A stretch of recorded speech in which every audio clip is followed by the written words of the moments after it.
When did you get a new system? The last couple months they've been canceled, so we haven't had a meeting since October.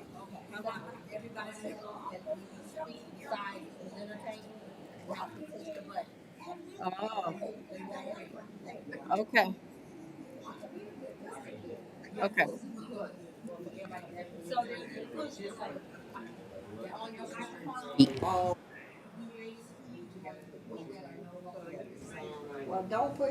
So this is okay.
Thank you.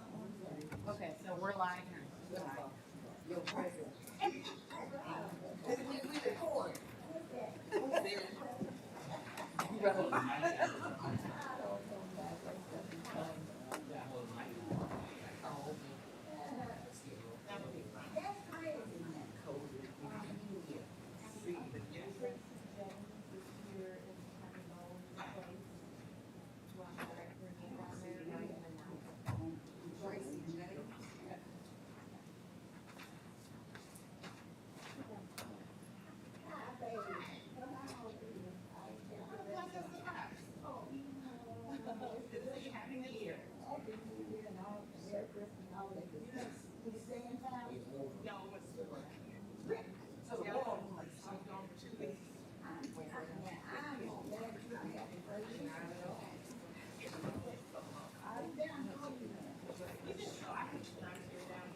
One, two, three, four, five. Hello.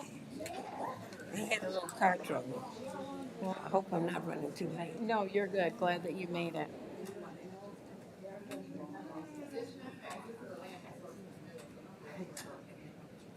So we do have a quorum. We can go ahead and get started. For anyone that didn't hear, apologies. They've asked us to respectfully work around there is some training in here tomorrow they've already set up for, so I'll make sure it's all put back. But don't accidentally take those other packets of information home. So your Brownfield packet is in those brown folders. And I'm told that there's a new system since we met last. I think most of you know, but you have to hold the button down before you speak.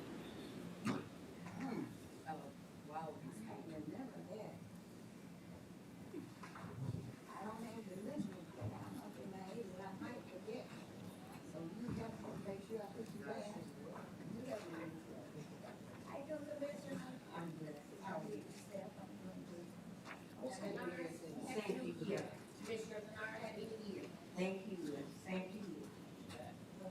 I'm back. Okay.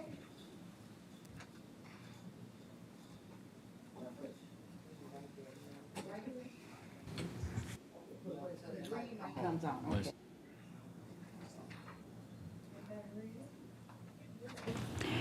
Good evening.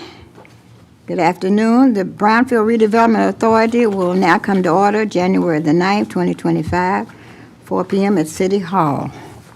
Roll call, Teresa. Mary Alice Adams. Present. Ivy Chandler. Here. Satana Warren. Present. Miguel Clark. Here. Emma Kennard. Here. James Child. Sam Hudson. Emma Hall. Here. Okay, great. Thank you. We have a quorum. Before we go into review of minutes, I'd like to have something to say about the past year. We're coming into a new year this year, and only 2 of us have been on the Brownfield for more than 20 years. And I have spoken with Teresa over the months that we've been off, because we've been off for about 2 months straight. 1 month, we didn't have a quorum, we had weather, and all that happened. And normally we don't be on, since Miss Adams, Commissioner Adams and myself know that. We usually take off November and December. But the board chose to stay on. But Teresa has been working very tireless to still make things happen for us over those 2 months. She's been talking to me, waking me up, keeping me on the phone, and I appreciate you so much, Teresa. Some things I say is because I want to make sure that the work still goes on for the people in our community, because we are the Benton Harbor Brownfield Development Office. I often tell her, I said, Teresa, you must respect our board. Our board has, and she does, very much. I said, you respect the board more than you respect me, and I'm the chair. You tell him, yes, she said, he said. I said, wait a minute. But we talked about the board. It's 12 months in a year. This board does not receive no pay. You see how thick these packages are that we have to read, have to understand, have to know that we're trying to do the right thing for the most people in our community. And we get no pay. I don't make it sad, I make it hidden. We get no pay. And they come out as many times as they can. They have jobs, they have children, they have a personal life, but they still try to make it for the benefit of getting the work done for the city of Benton Harbor. If they miss a meeting, so what?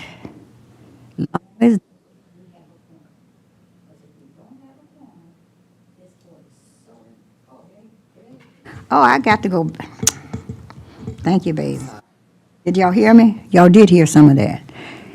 If we don't have a quorum, as I was speaking with Teresa, no business can get done. These board members are very, very, very important. Without a board, can't nothing happen. That's what the law allows. So I have to give kudos and respect to all these board members that come out time after time after time, reading, working, trying to do the better. Now, we don't always do things right, and we don't always do things wrong. We don't always like what the city do, but we respect our city and respect our city commissioners. That's who we work for. We are an arm of the city to try to get the best thing for what the city wants, not what we want or what we think we could have, because we are not a time. We do have our own finances, we do make decisions, but we work for the Benton Harbor City Commission in their best interest, and we do respect that. Me and Teresa had this talk, right, Teresa? And I respect her very much. She calls me, she lets me know what's going on, and I give her my best interest of what's going on. So from here on out, we all have a say. We all have a say. But when this board votes, that's what it is. Now, if any of you got anything to say, push your button after the meeting's over when they have board comments and say it. And that's it. Now, my button on? Yeah. All right, now we have review of minutes.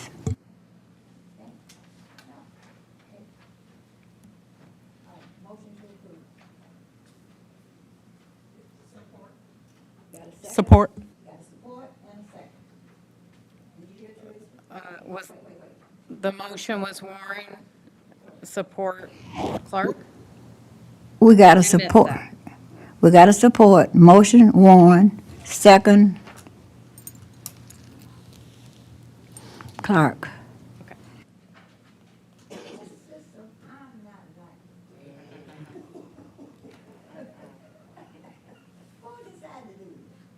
Okay, will so be no just to be discriminating. clear, since we did Okay. not have a November and December, your motion is to approve the October meeting minutes, correct? Motion to October approve 10th, October 10th minutes. Do you have a button?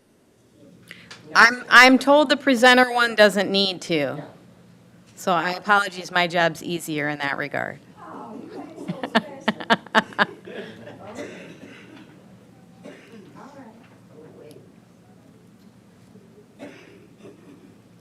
Okay, is there any discussion? Are we ready for a vote? Any discussion on the minutes for October the 10th? And, yes. Any discussion on the minutes, in the past minutes? Here none? Roll call. You got some? Were those the minutes that I could possibly do that one thing about rescinding? Oh, Just wait. that was, I think, going to be in your board member comments. Okay. Thank you. Roll call. Okay. Mary Alice Adams, Yes. Ivy Chandler, Yes. Satana Warren, Yes. Miguel Clark, Yes. Emma Kennard, Yes. Emma Hall. Yes. Motion passes 6-0. Communications. So first, the board had asked, oh, I went a little too crazy there.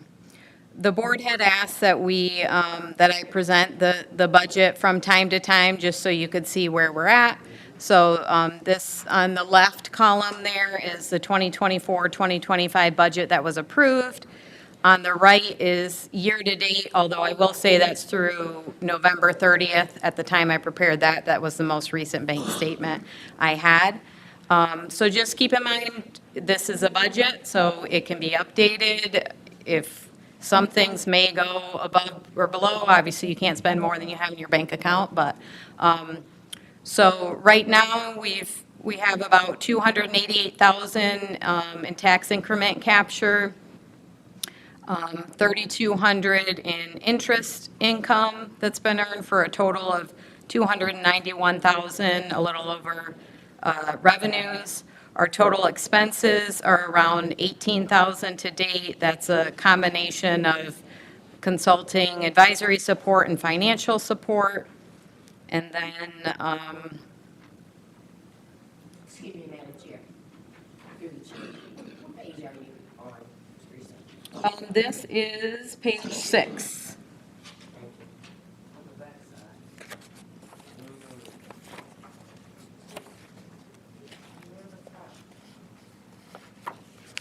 It does have some yellow highlighting up in the top right hand. Okay, thank you. So right now, your total expenses for the year are 18,382, and your net income is 272,822. So I'm just presenting this for your information so you see where we're at. Thank you. Any questions from the members? Where is the travel and education? So there's $10,000 in seminar/travel. There's an additional $5,000 for meals associated with seminars, so that's a $15,000 budget. There's another $2,500 for advertising and marketing, $2,500 for printing and publication. Okay, thank you. Thank you. Any other questions? Is this a Come time to Just- amend? I'm sorry. No, not now. Okay. Commissioner Kennard? Yes, I'd like to ask if this, that is in this budget, that is not used, what happens to it? Stays in your bank account. Okay, thank you. Any other questions? That's it, thank you. Okay, thank you. Anything else on the budget? Just information? All right. Everybody got the information? And if you wanted more specific, that same thing she got, you can call her or you can check on her, ask her, what did she say, if you think of something later on. She's a privy to us. Okay, thank you so much.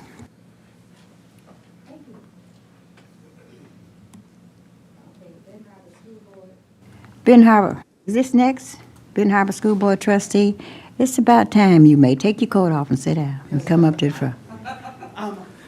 Thank you for the respect of being a school board trustee, but I am here as Trenton Bowens, Well- not affiliated with the school district. You still a Yes. a board Tracy. trustee, ain't you? Yes, Tracy is my co-lead. I just literally left my job and I'm like on a 15-minute break, so she's gonna also assist. I'm here because for the past 3 years, we have implemented the Michigan Black Summit, which does not just start off as a event. It is an empowerment movement that showcases Benton Harbor and Black communities. The Michigan Black Summit is an annual event that empowers and educates communities of color while addressing issues impacting their lives. It's been founded in Benton Harbor. This year, we have several keynote speakers, from Lieutenant Governor Garland Gilchrist to Michigan Secretary of State Jocelyn Benson, to Michigan Economic Development Corporation Quentin Messner, CEO Quentin Messner, to Mama Shu from Detroit. They will be doing workshops and classes. We also have the State of Michigan Department of Health and Human Services. So the Michigan Black Summit has evolved probably from the first one. The first one, we had 100 people, I would say, and now it's gotten big. So it's a 2-day event, and we're seeking Brownfield sponsorship and support as we continue to promote economic development and also marketing our community. We have people coming from Detroit, Grand Rapids, Traverse City, all over. Highland Park, Pontiac, Flint, Saginaw, Kalamazoo, all over. We have the support and endorsement of the Black mayors of Michigan, and all of their communities will be present and highlighted at this event as well. And while Trenton did say that economic development is one of our focuses, environmental justice and education is a big component, not only of this year's event, but just of the event overall. And so, some of the issues that we're looking to address, and we have experts from the Michigan Environmental Justice Coalition, Galen Hardy, who is a Benton Harbor native, and others, will be speaking to issues such as PFAS contamination, polluted land, clean water access, and we're looking to explore actually actionable strategies for remediation and sustainable development. while we spotlight local, statewide, and national success stories. You know, one thing I will say, last year during the Black Summit, people got to tour the big city of Benton Harbor. Unbeknownst to us, they were out here driving around in our neighborhoods. And they toured, what's the agency from Africa? GABA, GABA. the Global African something. Yeah, GABA. It's a Global African Business Association, that's what it is. Association. Yep. And they were touring, and they stopped at the Harbor Shores development, and they said Benton Harbor is the model for the rest of Black Michigan. We had a public and private partnership, and it showcases what can happen on contaminated land and what we used to be and what we could be. So it's just not an event. It is an empowerment educational program, and we believe we are empowering people to be agents of change, not just in Benton Harbor, but throughout. So even after we have the event, we celebrate Black culture, and you know some of the people we'll be honoring is former, no, she's not a former, she's former school board vice president, Mamie Yarbrough, county commissioner. She is one of our elders, elected officials for the Benton Harbor delegation. Charlie Patterson, who is a young man, he was my former boss, but he has mentored young men and helped them in their community. And that glass ceiling hasn't been broken. It's only been broken one time back in the 90s. And we will be honoring our only African-American mayor, female mayor, sorry, that we ever had in Benton Harbor. So we're giving our John Lewis Awards with the toast of Midnight Star, no dancing on the dance floor, freakazoid, and all of that. So it celebrates the Black culture, and it's highlighting and promoting Benton Harbor, and also being agents of change. It's a celebration, but it's also a culmination of months of hard work, years of hard work, cultivated relationships, and we are billing this as the blackest weekend in Benton Harbor. We haven't Benton Harbor black, but it's going to be the blackest weekend in Benton Harbor. And we're really looking forward to this opportunity to shed a very positive, inspirational, and inspiring, motivational light on our community.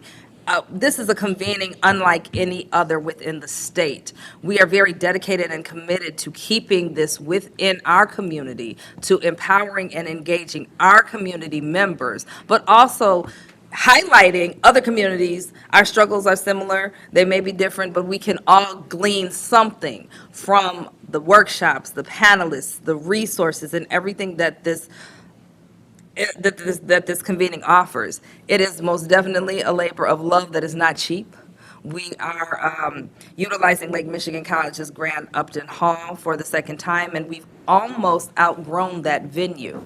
We are anticipating over 200 people at the summit, and we had 600 people in attendance at the gala last year when we anticipated initially 300. So we think that it's going to potentially even top that this year.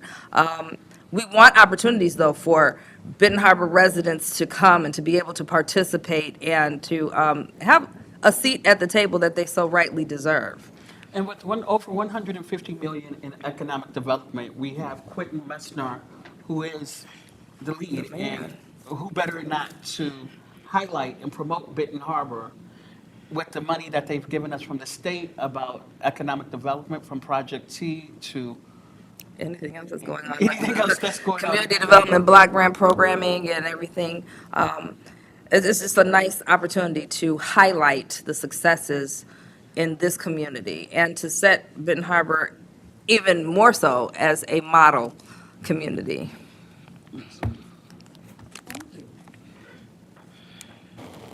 Thank you.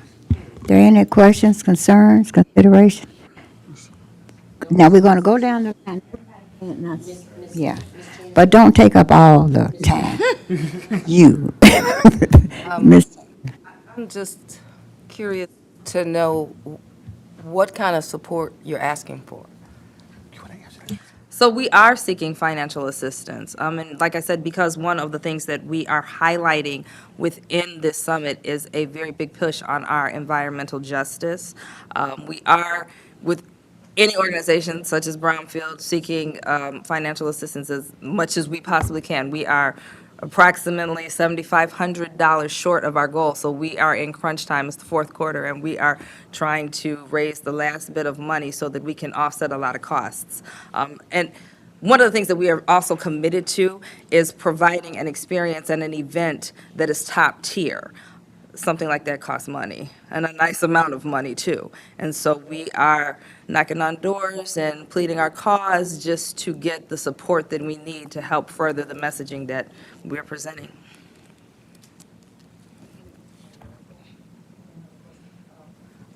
Is this Brownfield board even legally able to make a cash donation to this organization? Yes. We have money for marketing. You did hear him say about contamination and about that. Well, you didn't mention the man that's going to be coming from Brownfield, did you? Don't you have somebody there that's going to be coming? We have so many people. Yes, I'm for, sorry. for environment. And Yeah.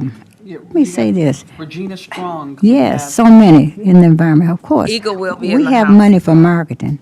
Mr. Little was here years ago. He's been dealing with this, working and trying to get, so we can make things happen.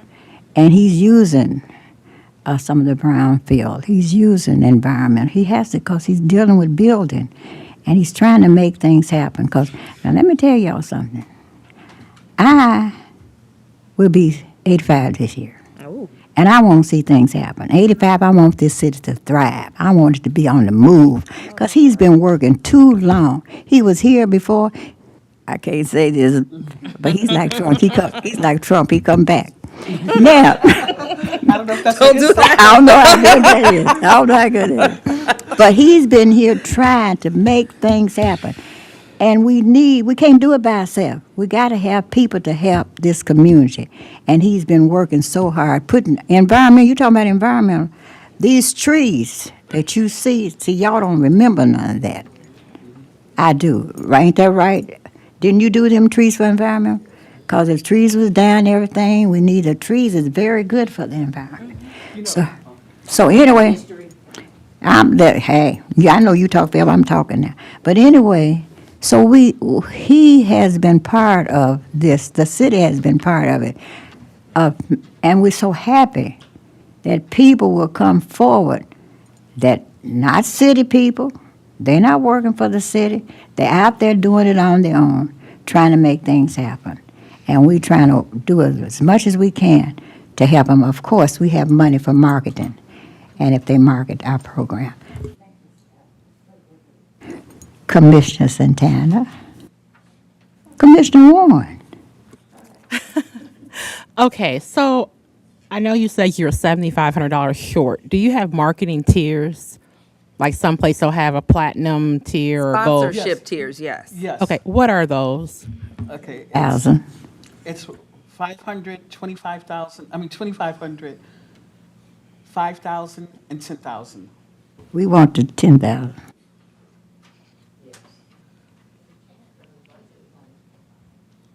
No, we can do it.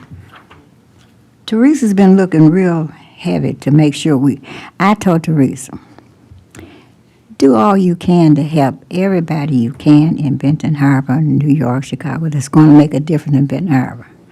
But we do not want to be in no orange suits. So, so she understands if it's not there, we can't do it. Yes. But if it's there, we can do it, and it's legal, Madam Chair, as long as it's legal. thank you. I think that the time has arrived that we have the perfect opportunity before us to do something that we've been trying to do when we knew that we would start collecting tax dollars after approving a $500 million development. And that's where job training comes in. There's so much going on that this is also the opportunity for us to open up some scholarships at such an event. Because I attended last year and it was very impressive to see some of our young people within the community actually participating and engaging in what was going on. Now, I spearheaded that once before, and it didn't move. But I think that we have approached a time now to where we are going into solar, climate change, changing of energy, changing of the arms, the guards, you name it. Things are changing and we need to be changing with it.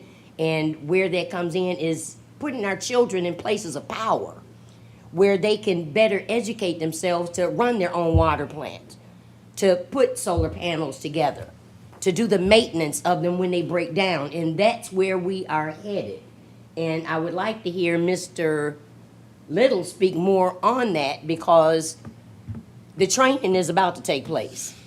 And we don't have a workforce. And it's sad that we don't, but this is the perfect opportunity for us to start. And I would like to see us make a motion to amend the agenda to make whatever happen for our community, being a predominantly underserved community. Before you, Mr. Little, I'll let you speak.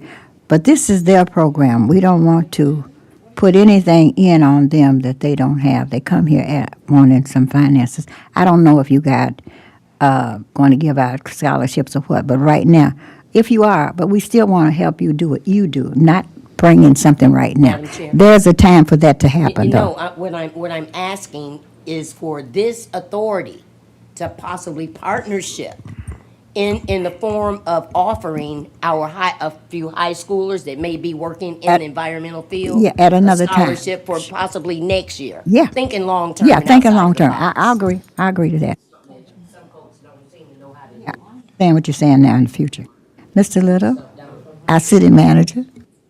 If I might suggest, before you make any actual commitment, let Teresa and I, and if possibly the city attorney if necessary, be sure that we're okay to do that out of this. You know, there were changes to the regulations back when we first switched over, and we want to be sure you're okay to do that. Before you got here, I did speak on, Teresa has been calling me and talking to me. You're absolutely right. Because there was changes that we could not finance, social and events. But for marketing, to get our program out so people can come to this organization to develop, I don't know how, like people in the community, they might want to build, they might want to know if there's environment. We got to let people know what they can and cannot do, what Brownfield isn't about. We cannot keep this thing hidden for 2 or 3. It's got to be for everybody. So if it's money in there for marketing, and we can use it for marketing, we're not doing no social event. We're not going to help the people with the social event. We're giving you money to make sure that our program get marketed at that event that you have, so that later on we can get some people to come forward with developers to say, I want to build, I want to move here, I want to do some things, where's the contamination, what can I do, what can I help? So that's where we at right now. And Teresa, I talked to Teresa about that, to keep us legal, and if it's there, and we in the right span to do it, we're going to do all we can to help. Okay, Madam Chair, now, Commissioner. If I may finish, I have this box full of Brownfield Authority Board pins. And I think that this is a perfect opportunity for us to do exactly what you just said, get that information together, have a table. Right. And present that to those that may be there that want to find out more about the Brownfield and educational 'Cause we- pamphlets or what have you. Because Mr. Little and the city commissioner, he's got so many programs. We want to bust this thing open. We want to see something, projects. We got the hospital up there. That's going to be moving. He's got other projects. We got to see things happening and people coming in to help us. We just can't just keep wandering around in the wilderness like the people did in Egypt and our carcass fall. There 40 years ain't done nothing. Can't see nothing we done. So if we can, we're going to do the best we can. But Teresa is very wonderful, and I love her, and I'm crazy about her, but better not put us in the orange suits. Okay, Real thank quick you. Before I leave, one thing I will tell you, into Commissioner Adams' point, we do scholarships. We're giving out Benton Harbor students that do not attend Benton Harbor and attend Benton Harbor. Yes. All All students that live in the 49022 proper. And we also are doing a CTE component where we're going to have workforce development training, do CTE projects. So you. it's not just one thing. We have two things going on at two times. And the theme for the Black Summit is the Black Dollar, the Black Vote, and Black Leadership. And all of this encompasses doing for our community and making our community a better place and being agents of change.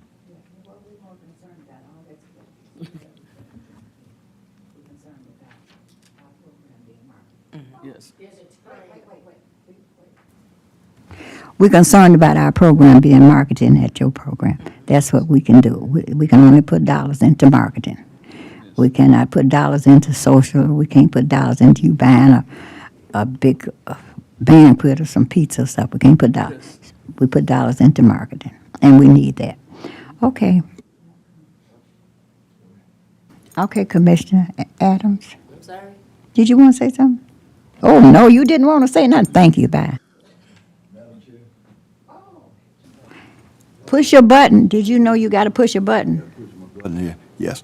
Sorry for my tardiness. Earlier, you made reference to that you have almost outgrown the Mendel Center. So I take it that you've been doing this for more than 1 year. Okay, what have been some of the program or some of the positive results that have come out of those past sessions that you've had?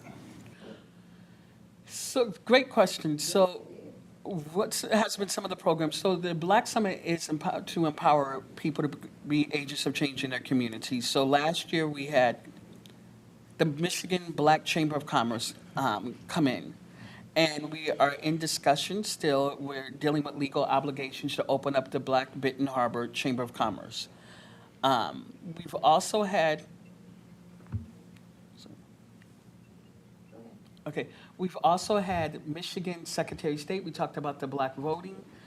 What were some of our workshops last year? So we've talked about social determinants of health and maternal and infant health. We've had presenters come and bring awareness, raise awareness to issues that plague our communities, right? One of the things that we also want to point out is that this is a marathon and not a sprint. So we are right now helping to, right, we're planting seeds and we're cultivating so that not only for adults, but for our youth today that can kind of get an idea of, hey, these are issues that are plaguing our communities. One of the big things we know is environmental justice and sustainability.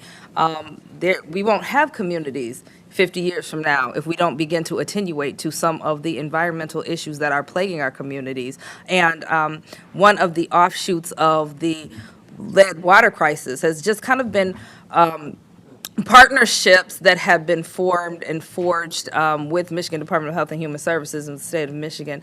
And at least we now do have individuals in those offices that can lend their ear. So one of the things that we are looking to do on a grander scale is push just the agenda for Black Michiganders. And this will be something that each community can tweak for themselves, but it's going to be an overarching agenda that we can help to inform politicians and anyone who is interested in garnering the support of our communities. One of the I think, beautiful things about this convening, too, is the support that we have from the Black mayors of Michigan and these communities who were once previously under emergency financial management rule, who are now, they formed a coalition, right, and a partnership, so it's really like a think tank. But, once again, it's a marathon, not a sprint. And we are planting seeds and cultivating not only for residents and adults today, but so that our kids will have something tomorrow, too. One of the things that we did sign on to last year was, in Michigan, at one point in time, we had voted for redistricting, and we were told to vote for it. And we had, after we voted for it, we realized we had less Black representation. And we were able to discuss that and sign on with the state lawsuit. And when the state just last year judged on it, they said that this was illegal and they had to go back to the drawing board and redistrict. So we are making sure that we are not just bringing fluff, because you go to these events and you have fluff. As Commissioner Renita Henry, if she's here, I'm stealing her words, don't tell her. We want meat and potatoes. And we just don't want the fluff. You go to those things and it's not there. So what is it, why is it that in black leadership, that it's harder for black leaders in our black communities than whites? We're also going to have a summit on black women in leadership, where we have Senate Appropriations Chair Sarah Anthony being there, State Representative Christina Grant, the mayor of Highland Park, the mayor of Lathrop. So these are all people. Mayor of Ypsilanti. Ypsilanti, all coming into Benton Harbor to educate and give information there. And networking, yeah. I mean, some of you guys have been to the summit, and I want to, It, But yes, networking, I was. capacity building. Yeah, I've been there the last couple years, and it was an excellent, excellent information was shared. Some that I used, even since then, and yeah, I'm all for that. I'll be there this year too. So as I'm an so offshoot, thankful and for you as an guys. offset, so as an extension, I'll just say that Workforce Development is doing the youth component in partnership with Boys and Girls Club, and that's actually going to happen the Thursday prior to the Friday. summit. Oh, it's going to be happening. Right, oh, okay, that Friday. Okay, so we're actually giving something to the youth. So this is workforce development training that we are giving to our youth, and being able to have a platform where we can bring these resources and where we can, once again, invest in our future is something that is paramount to us as the chair and co and the community for the summit. Madam Chair?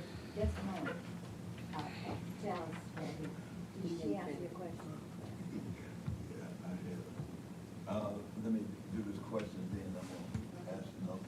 Okay. Let me push my button here. When is the summit? February 7th and 8th. Okay. And is there existing a black business directory for the city of Benton Harbor? There is a black business directory.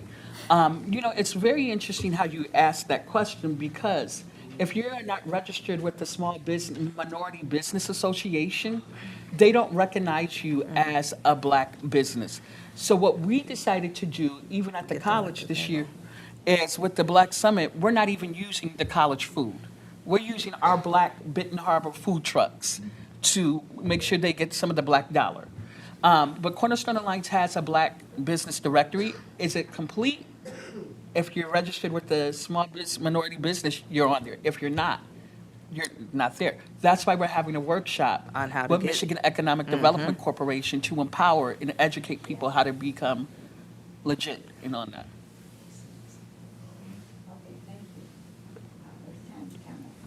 Okay. You answer. Getting hurt. Thank you.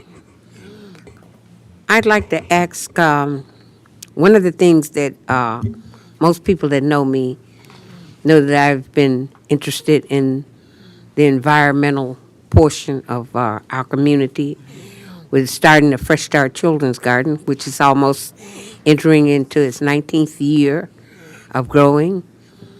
And so horticulture is my background.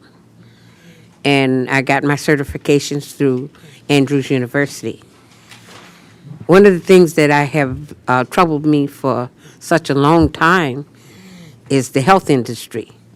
And I think if we could educate our people the more, and that's in the environmental justice piece, if we could educate our people about healthy diets and other things, we need less medical care. So I could see a piece that would more or less fit and work in through with this by teaching starting at the youngest ones, because it's called Fresh Start Children's Garden. Start with them as young as possible, and they can grow up with that, I guess, that thought in keeping fresh, clean vegetables, because everything that we see that is grown is not clean. So I'm teaching more so on the grounds of less chemicals and things like that that you use around your food. The GMOs, telling them educating them about that. So what we need to do is have that educational piece in there, but I don't know that we would work with that, because that was one of the things that was talked about, was it, at one time, about the educational part? Thank you so much. The educational part, excuse me for that, my car wouldn't turn over. So I just brought my keys there, got it. But anyway, I've lost my thought. I'm over 82. I So, respond to you, though, I mean, okay, yes, I and I really, know it's the marketing piece like that that you're mostly interested in. And I know that they were speaking that we couldn't direct money towards education at one time, wasn't it? yeah, it is an announcement that an organization will be launching a co-op that gives fresh food, fresh vegetables, fresh meat. That will be announced at the Black Summit. So it's more information, but I totally agree with you 250%. Yes, and one of the things that we're trying to motivate our community is starting their own little gardens in many directions that they can go. They can even do container gardening. As on my radio show that I did some years ago, it was getting a fresh start with Emma Kennard, and it was talking about starting your own little gardens, even if it's on a deck. Grow some of your fresh vegetables. So there is a room for some way that we can work with a piece like that. But we just have to find out how can we, as Brownfield, work with that. Thank you.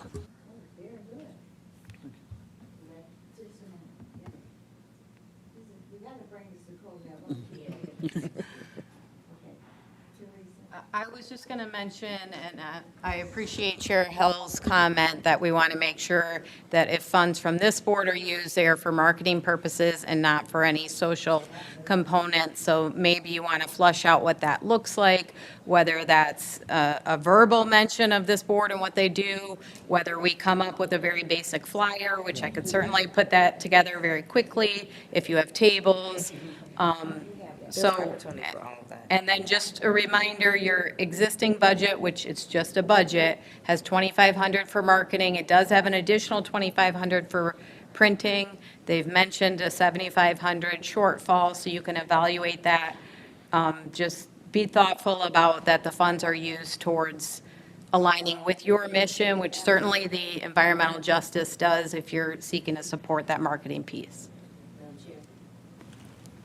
With that being said, Teresa, when we get to that portion, I don't think we have yet, but grant that I pushed, spearheaded for us to apply for, that we're waiting on an answer to, if we could somehow initiate some of that information into this, if it brings about jobs, we want to, know what that would look like. If somehow we can incorporate some of that in the information. Depending on what that looks like, I mean, if there's a table and we wanted to have that application available, we could certainly Yes, do we could that. do that. We could do that. We, year ago, that's why I say Miss Adams remembered, we did a lot of marketing and we did a lot of building through Brownfield. And Mr. Little, I don't know where they are. You can talk to Mark if you can or she can. Boxes in the basement of everything, all the land we got that have been cleaned, have been grandfathered in, that can be used, that's already been done with contamination. And to put it out there and let them know some of these parcels are already done, but they're supposed to be in the basement of City Hall.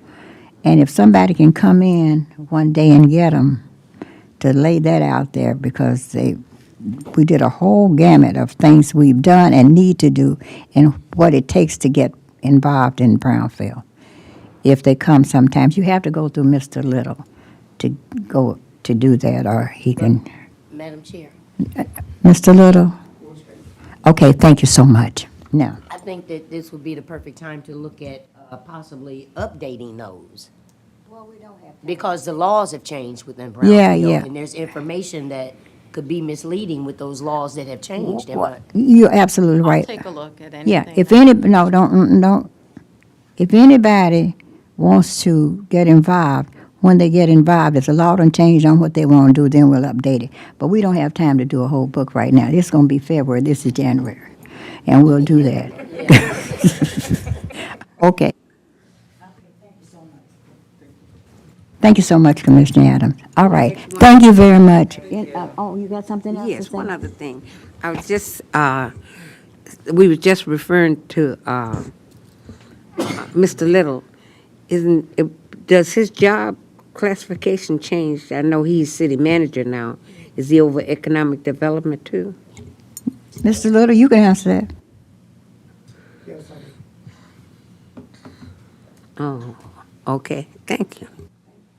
You probably do that till we get somebody, don't you? Or till we get somebody. It's got to have somebody to do it. Okay. Thank you so very, very much. Hope to see you all there February 7th and 8th. Madam Chair, Well, wait. do we need a motion? to- Not now. to- You better pray that the weather holds. Listen, this is Michigan. All right. Rain, sleet, snow, or shine, the party will go on. All Even if it's just Trenton and I in the building, but no, we anticipate, yeah. Madam Chair, do we need a motion Not, to put forth some action if we're going to release any type of funding? well, let's get these people. They might have to leave if they want to have something to say. Ms. King, did you want to speak or something? Oh, Yes, you'd want to take action if you want to release funds. What should the motion, I'd make a motion that this Brownfield Authority would look at the funding towards educational, No, marketing, remember? Marketing. educational marketing. Well, marketing. Oh, God.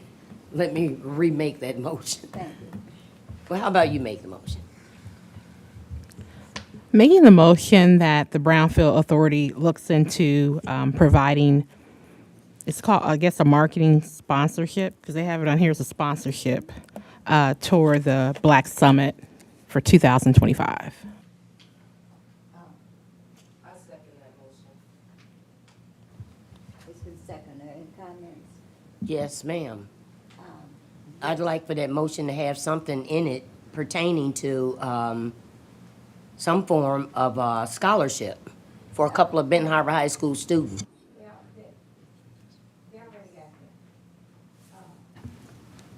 Now, I just don't understand that. Why? No, it ain't been passed. It ain't been voted on. Didn't they just say Yes, that ma'am. we can amend our budget? We only have 225 in there.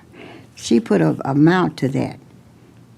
I thought we gonna, he wants more than, they need more than 2,500. Okay, so then the motion should reflect that, Uh, whatever That's right. finances can come up with? That's right, Okay, yes. then, you want to restate your motion? We need to try to help because it's I'll gonna make a help. motion No, that- just a moment. It's gonna help us.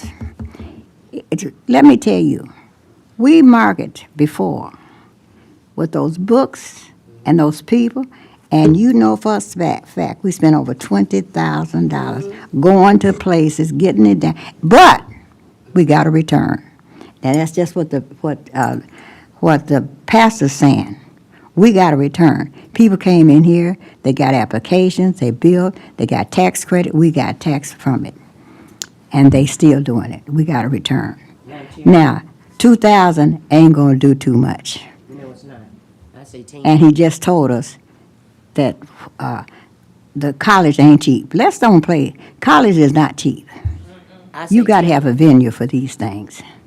Now, I'm going to say, if she can find it, and if it's in the budget, redo the budget and give them the $10,000, 10,000. if we can. Now, I will say this. I won't go to a conference. I will say this. Next year, I'm going to be like Pastor Childs if he don't pray and he's praying. If they come back and we don't see nothing, ain't nobody made no application, they ain't get nothing no more. and get another dime. If we can get it. All right, you got your hand up, Teresa. What I'm is it? sorry, point of order, I just need a little clarification. I thought you were saying 2025, like the black. 2025. That's the Black Summit. This year. Okay, so Oh, that's what I I thought. thought There you were wasn't a saying dollar amount No. associated, which, I wasn't proposing a dollar amount because, and I don't think we should propose a dollar amount until Therese I'm can so revisit the sorry, budget. Commissioner Santina Warren. I'm so sorry, baby. Now you go do your. So I don't think we should talk about the dollar amount until Therese has a chance to review the budget and present that to us. well, right now you have a budget of 2,500 for marketing, you have an additional 2,500 for printing, so I think those could go hand in hand depending on what's accomplished with it. No, But for clarity, she wasn't mentioning a dollar amount, so can she just make that motion without the yeah, she dollar did amount, it. and we can just go from no, there? no. Let me say this. Let me say this. The budget, we can move money Yes. long as it's into marketing, although that's all we have in budget. As long, now, we can vote $2 or we can vote 2,000. If it's not being used, as Mr. Leo said, if we can't use it for that, we cannot do it. But we can do what we can do with how much it is. You see what I'm saying? Correct. Keep us legal. All right. Go ahead, But baby. the So- event is February 7th Yeah. and 8th, so we will not be meeting again before this event. So if you So- want to determine an actual dollar We- amount that you want to donate, There needs to perhaps, be in a balance. I mean, to talk about a dollar amount that's not presented in a budget because it has to come from another bucket. So I'm saying, are we trying to do that right now in this meeting? I make a motion that we amend the budget to reflect the amount that we'd like to donate.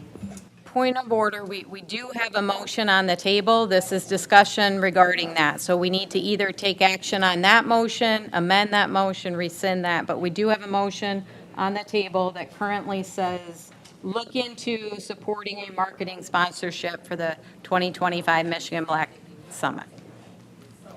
I'll rescind my motion.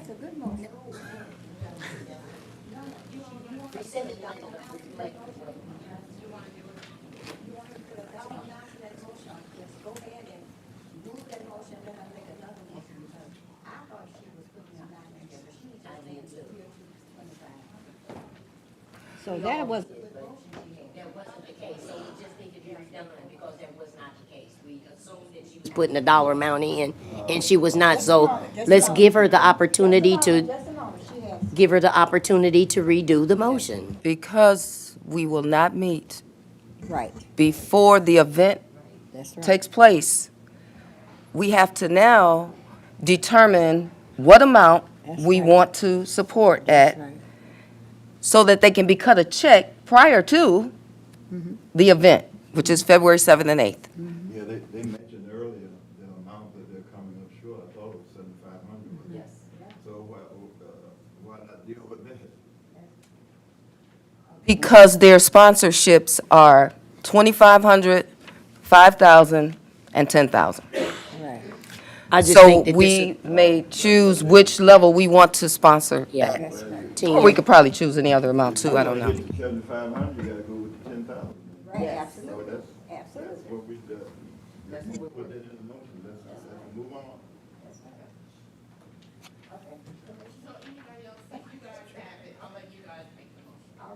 I make a motion that, So, I'm sorry, point of order. You rescinded so then we need the second rescinded as well. I rescinded also. Okay. So now we need a new, I apologize. I'm not sure I don't think we have to vote on rescinding it. Okay, so now we need a new motion on the table. okay. No, take my time so you can help me get it right. How about that, Teresa? So. So I'd like to make a motion that this authority, Benton Harbor Brownfield Authority Board, will make the donation of the supporting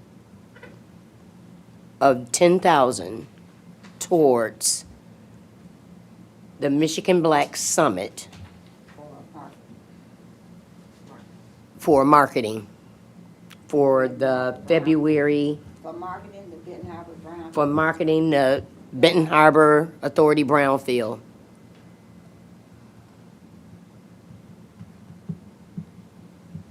Okay, What else does it need to say? that's enough.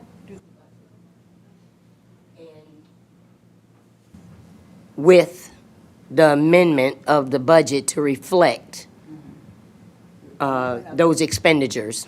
Amendment of the marketing budget. Amendment of the marketing budget. You want Of the that part of prior this budget. motion? You put it in that motion. Okay.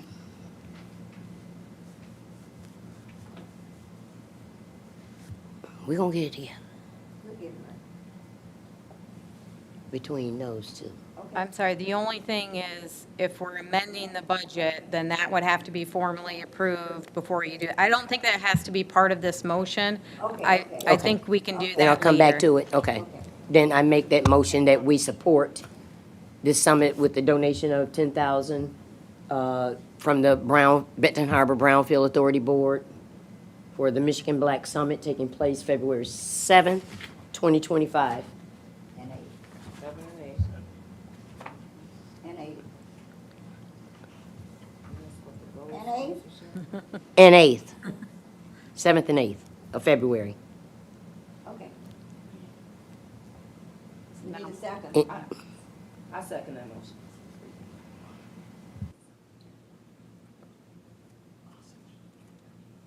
We ready for a roll call? Roll call. Mary Alice Adams. Yes. Satana Warren. Yes. Ivy Chandler. Yes. Miguel Clark. Yes.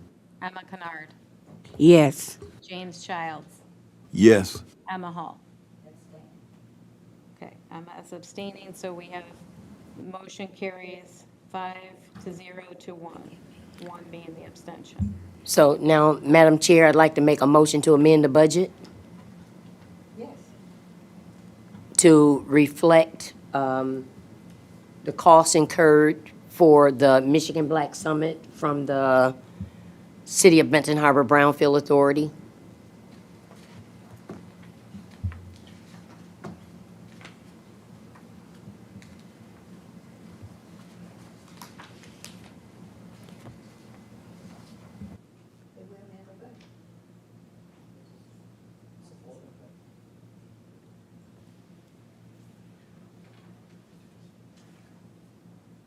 Okay, so motion to amend the budget to reflect the marketing sponsorship to the Michigan Black Summit, correct? For February 7th and 8th, 2025.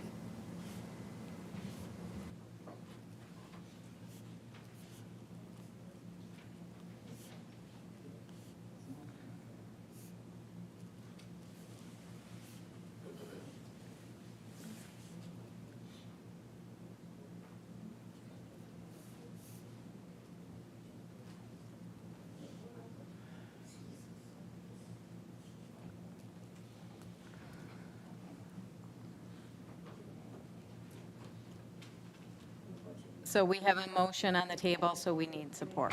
Support and a second. I second. Need a support? Oh, we got the motion. Now, are there concerns, questions?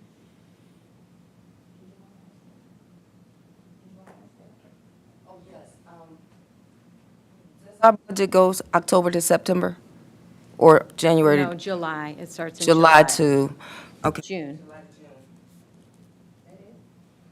Any other questions, concerns? I had a question. Okay. So it's used, we only can do it for marketing? So with the marketing, will it be in a packet or will it be on a string? How would it be displayed Oh, that we are a sponsor? yeah, table.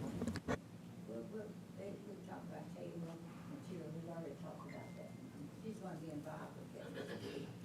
And so is, he's gonna see how we're gonna display it, because we wanna be full spread. Yes. So we're gonna have materials, marketing, and if somebody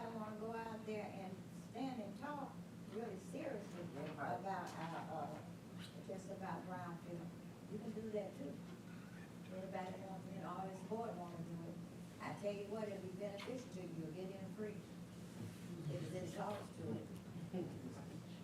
Okay, Santana, you be asking for that. You be asking for that. Thanks. I wanted to find out, will we do a little quick committee, or can someone volunteer? Because I can help with getting some kind of big marketing I figured that, yeah. poster or something. A poster would be great. And Mr. Little, For future references, but he's got his hands full, because she said he's trying to be, city manager and environmental. But the map of all the property that we got, that can be developed, property that we can be cleaned up, property that's cleaned up already. A lot of that stuff they need to know, because if they want to get a property that ain't cleaned up, and they buy it before it gets cleaned up, it's on them. Yep. It's on them. So, a lot of that they need to know before they go ahead, quickly first with this stuff. I don't know how we can do it, but like she said, which is excellent, to get a committee so we'll know these things when we get ready. Listen, Trent, did you say some big people coming in here around town? Yes, your lieutenant governor, Yeah, but we have to have our stuff ready. Secretary of State, the Senate Appropriations Chair, the Labor and Economic Office, Kim Trent will be here. I have never seen such networking and capacity building in the city of Ben Harbor amongst our black people. Well, that's good. Okay, I think you made a great suggestion. Yeah, right. And just something, yeah. Did you hear that, Teresa? You want me to get with Yeah. Member Warren? And y'all decide what you wanna do. Okay. Okay, so we already approved the marketing sponsorship. We're currently have a motion on the table to amend the budget to reflect that. So I will rework the numbers. So we need, if there's any further discussion, otherwise take action on the motion that's on the table. Okay. There's just one other thing I'd like to ask is if when you amend the budget to accommodate this sponsorship, will you do so that there is a balance in that account, in that marketing account for future possibilities? Yes. Yeah, we'll have to see. I mean, I can't speak right offhand of exactly how the buckets are going to work out. I need some time to process and go through that, but I'll absolutely evaluate that. I can have this ready to bring to the board next month. And with this market. Please, Mr. Little, your hands are full. But you gotta help him. You can want to point somebody to help them or something, or because they got you know the properties, you know all this stuff. At this point, I don't think we would have time to do very much with some of the other things that are going on right now. But if they have some dire questions, can you help them? Yeah. Yeah, not being totally involved, but so they won't do things that's not. You know what I mean? Teresa, you know how to make sure, and Absolutely. I can get a hold of Mr. Little. okay, because I know you Warren, really. Trenton and Tracy as Yeah. well, and we'll make sure that marketing is available so that awareness of this board and your mission and Absolutely. goals is. Yeah. Teresa been doing, thank you so much. You've been doing a good job. Okay, So- roll call. Okay. Mary Alice Adams, Satana Warren, Yes. Isaac Yes. Chandler, Yes. Miguel Clark, Yes. Emma Kennard. Yes. James Childs, Yes. Emma Hall. Okay, so motion carries 5-0 to 1 with the one abstention.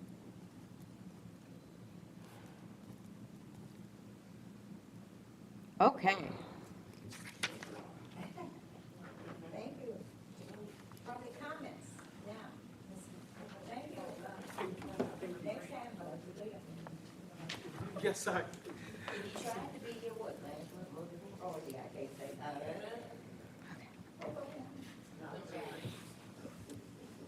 Oh, clean up Brownfield.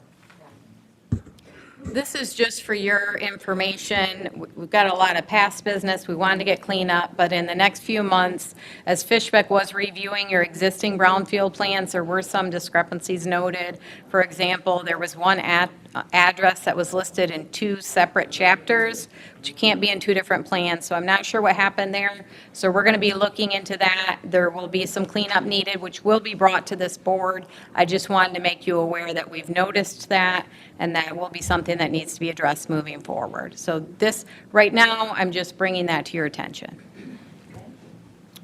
Madam Chair. In our consultant doing so, I'd like to know the dollar amounts that were tagged to those that went out, possibly double. These are questions that I've had in times past on several different occasions for years.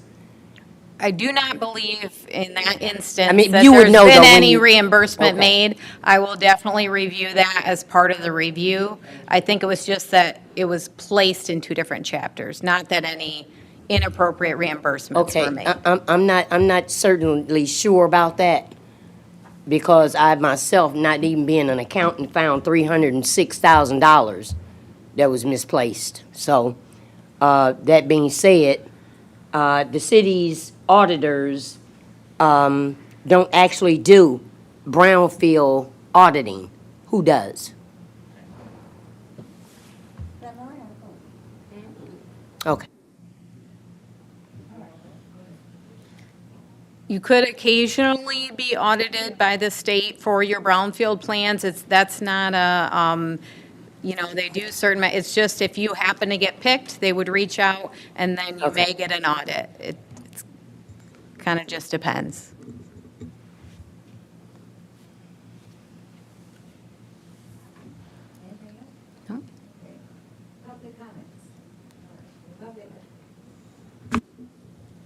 This portion is open for public comments. Step to the podium, state your name and address, and your public comments. Public comments? Don't have no public comments? Madam Chairwoman. Not as a public comment, but just as a point of information, I heard earlier discussion about the Justice 40 plan and so forth. Are you all aware that the city has a Justice 40 plan that's been worked on over the last year? I've been trying to let them know. And if you don't, I will have a copy sent to all of you. All right.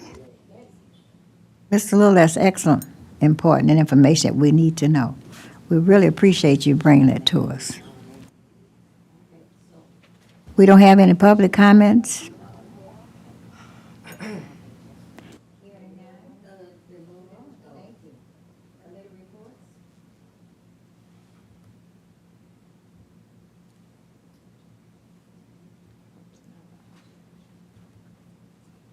We don't have any committee reports.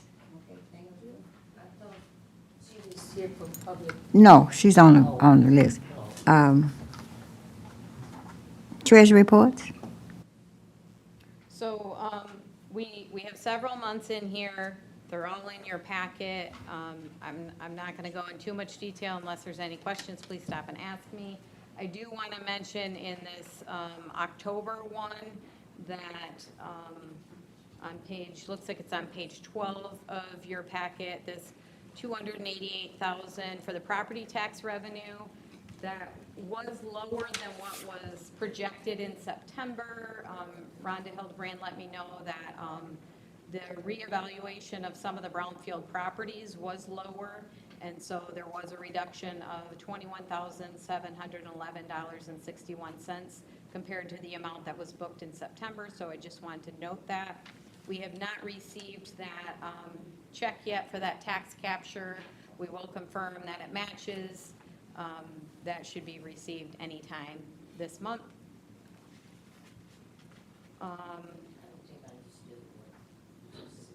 So for these brownfield plans that we have in place, taxes are captured for reimbursement, and then it's paid to the Brownfield Authority, and then as developers come for eligible costs, are reimbursed. So this is the amount that was collected this year.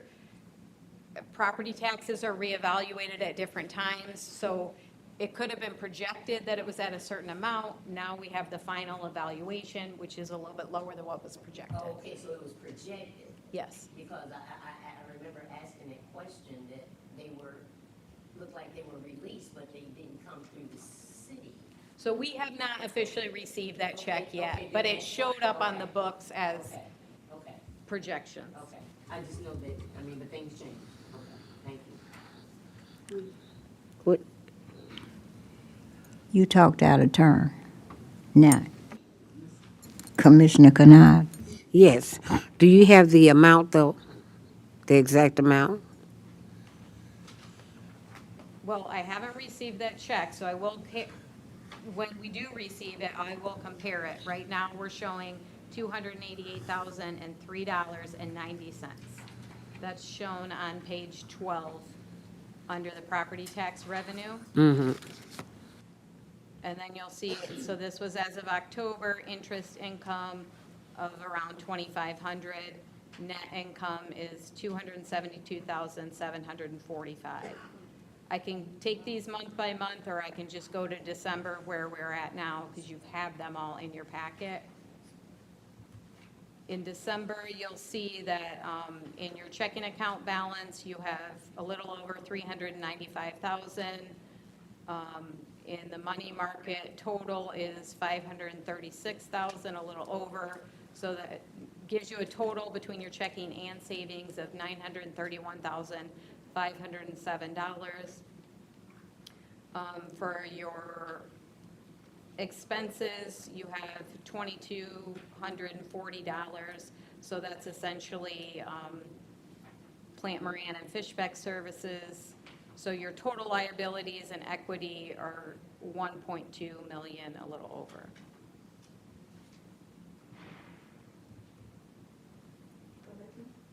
And then you'll see here for this year-to-date, it shows that it's July through December of '24 with a net income of a little over 271,000. You'll see that property tax revenues, that first line is that same number, the 288, $3.90. So I can either move on to the payables listing, or we can take action on the financial reports first and do that second. It's up to you. We need a motion to approve. Support. I'm sorry, can you just clarify in your motion, are you talking about approving October, November, and December in one motion? Yes, if that check has not been released, yes. Wait a minute, it's reflecting, but it hasn't been released. Did I get that correct? Yes. Any of these checks for our payables, we'll do that next. None of those have been released either. But right now, and I apologize, now I got, Member Adams, did you make the motion? Yes. Okay, and then support was Warren. And the motion was to approve just the financial statements for October, November, and December of 2024. Okay.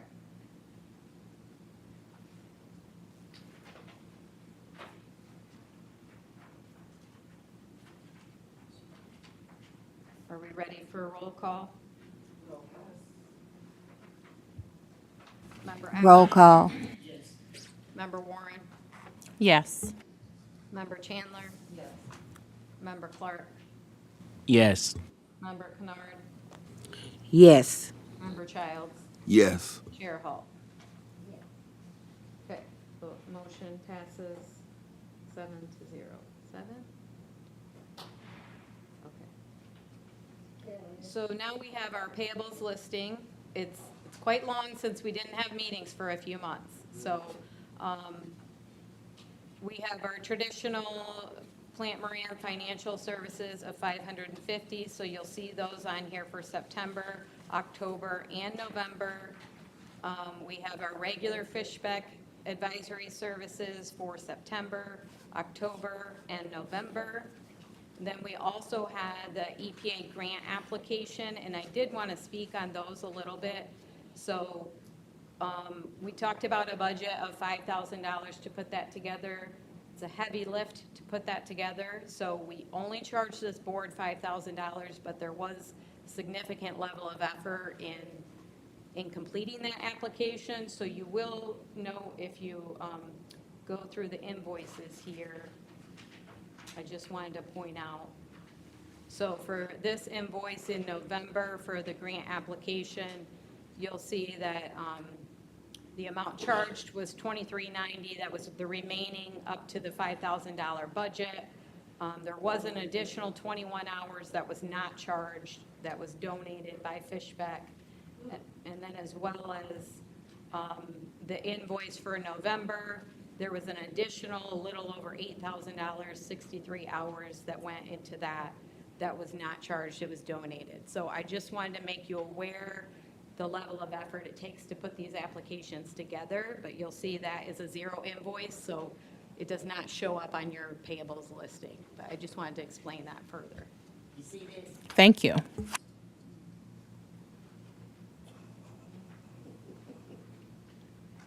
So back to the payables listing, I think we've gone through all of those here, so the total is $11,727.50. And I make a motion.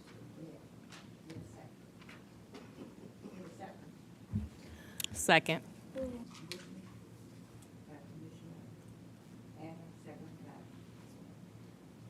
other questions, concerns, discussion? Hearing none, roll call. Mary Alice Adams. Yes. Satana Warren. Yes. Ivy Chandler. Yes. Miguel Clark. Yes. Emma Kennard. Yes. James Child. Yes. Emma Hall. Motion carries 7-0. So let's not forget to sign these checks at the end of the meeting. That would be great, and we're all caught up. So that is it for treasurer's reports. Old business.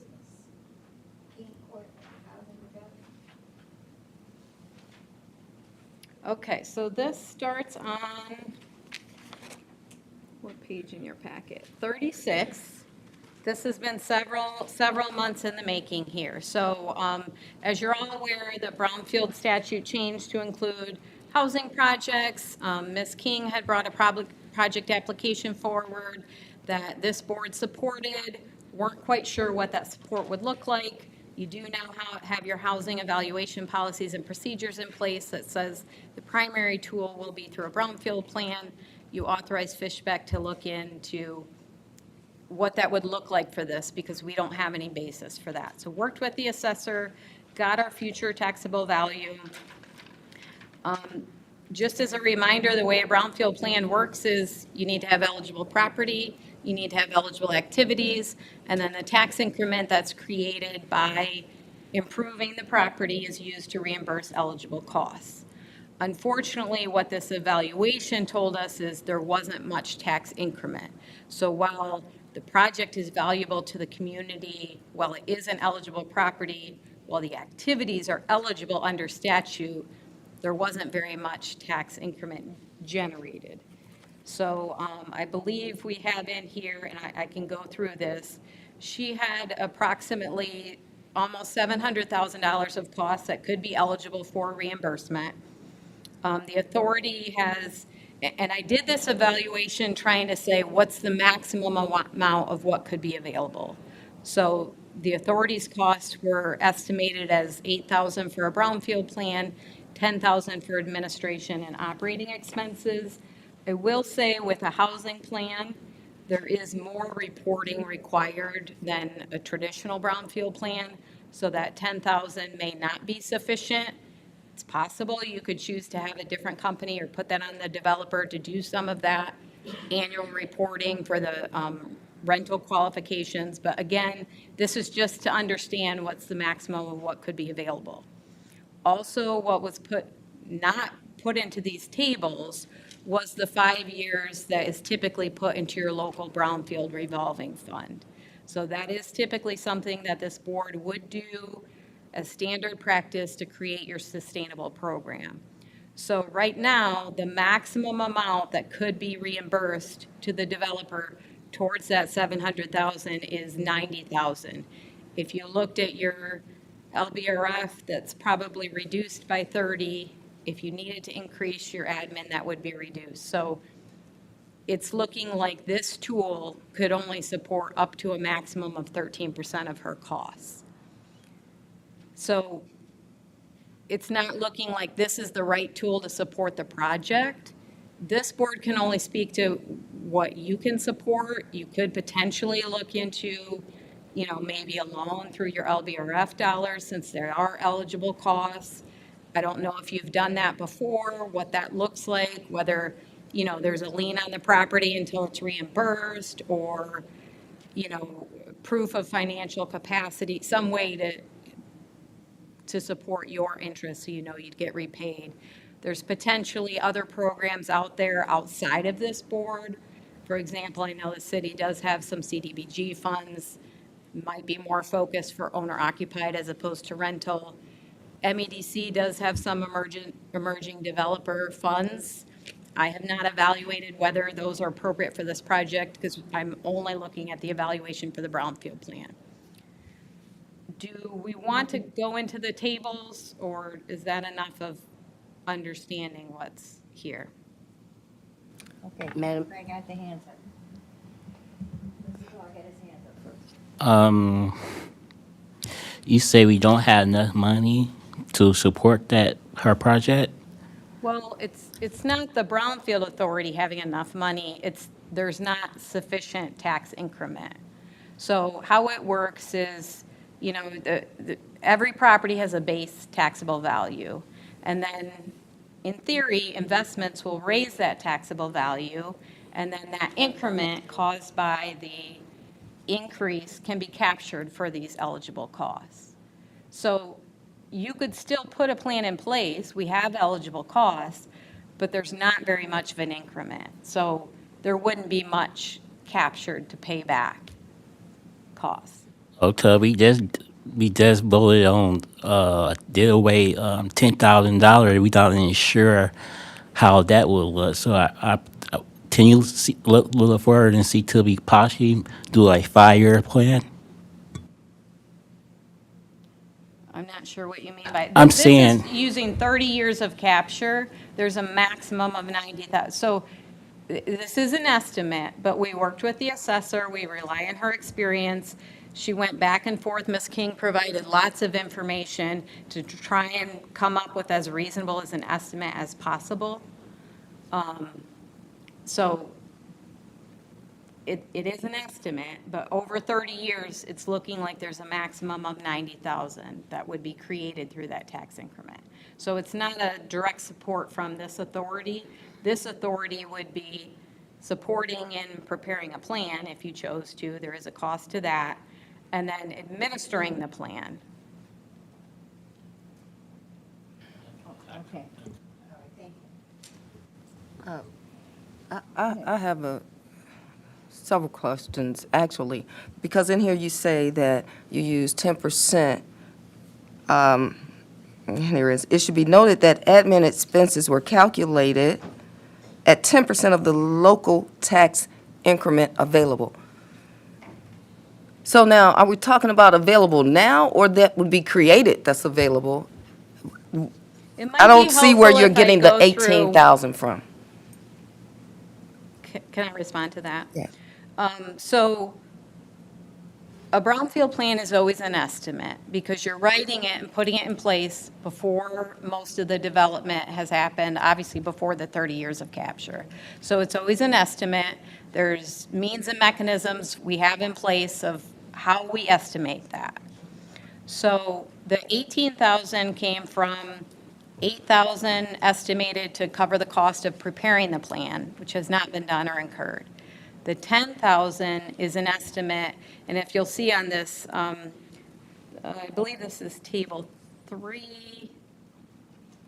So this is pages 51 and 52 in your packet. The table had to be split. I'm sorry, they're so big and it's hard to read even split. So years 1 through 16, I think it is the first table, and then years 17 through 30 is the second table. So you'll see up here, we don't have any state capture, so there's nothing up at the very top. And out of the local capture, it pulls this administrative fee right here.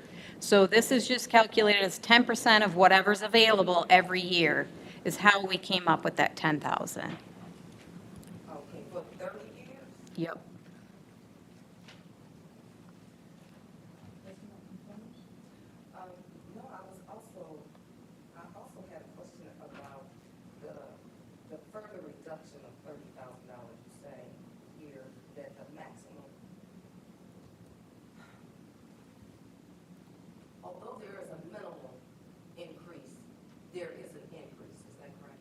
Correct. And that increase you expect to be, is it 90,000 or 98,000 over that 3-year period? So 90,000 is the maximum amount that we anticipate could be captured.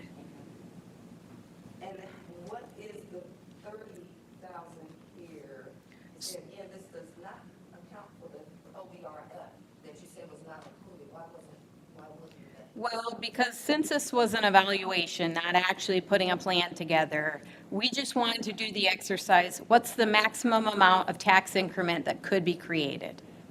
So this is showing the maximum amount. If the board said, we need our 5 years, we always do 5 years, that's standard, we need to create the sustainable program, we would put that in, that would reduce it, estimating about 30,000. If we said, no, now we need to do this income qualification every year, this 10% that we do for our traditional plans isn't going to be enough, we need to increase that, that might reduce it.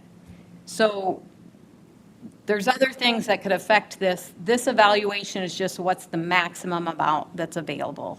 And even with the maximum amount, it's only covering about 13% of the cost. And that 13% cannot, you don't see that would increase any?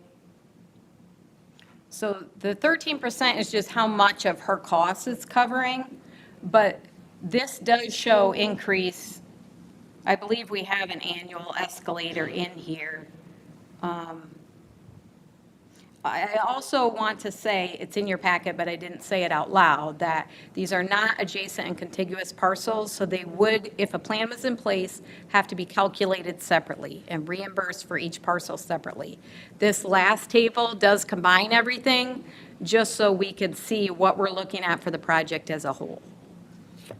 Well,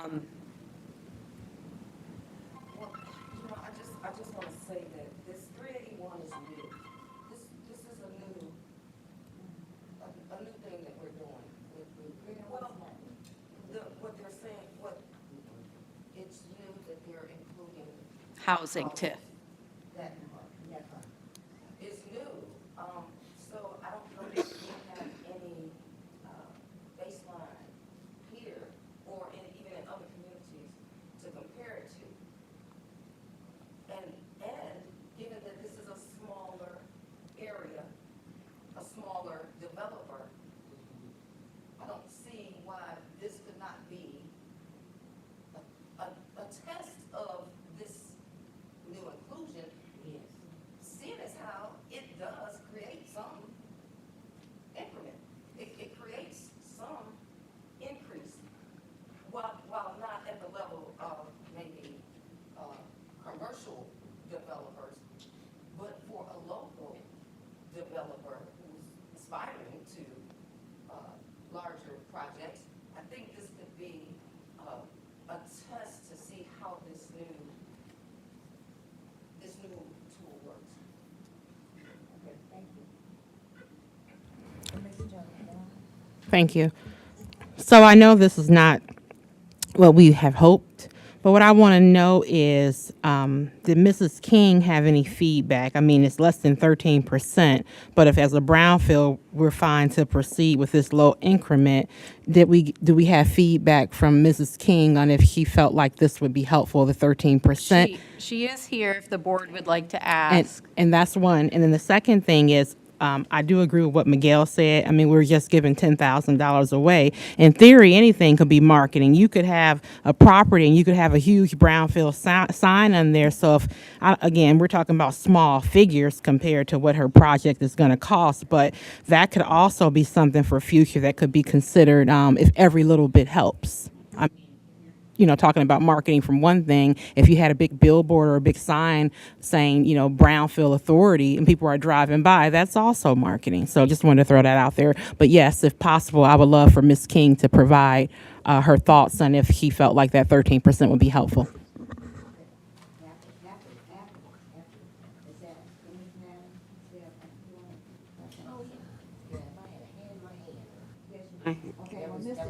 I had mine up. I had mine up. Okay, Mr. Lewis had his hand up before he goes, I think. Go ahead. Commissioner. Okay, I totally agree that her on a small scale, where she's trying to go, this would be a great project for us to support. She's been here continuously, and this is one of our own homegrown community persons. I think this would be exactly just wonderful to support her. Totally. Yes, the issues involved here are more than a question of whether or not you want to give support. You've got a set of laws and regulations that set this program up. You don't have the luxury to decide to just try something or whatnot if you're violating those rules. Let me take a moment and try to help you understand what she's saying here. When you talk about tax increment, if you've got a building or a group of buildings and they are valued right now for tax purposes at $1,000, and let's say they generate taxes in the average year's time of, keep it simple, say $200. Okay, this financing mechanism, and that's what it is, it's a financing mechanism for loans, not grants, all right? If somebody comes in and brings a project to improve this property, then with what they propose to do and what the property is supposed to look like when all of those improvements are done and the cost. As she said, the assessor looks at it and determines, okay, it was valued at $1,000 before. After this work is done, if it's done exactly as is proposed and good quality work, the taxes on this will increase from the $200 a year to maybe $600 a year. Well, the difference between the 600 and the 200, which is 400, that's your increment, all right? And if taking from that over a period of time, depending on how much is borrowed to go into that, it generates enough to pay that loan off, then it's covered.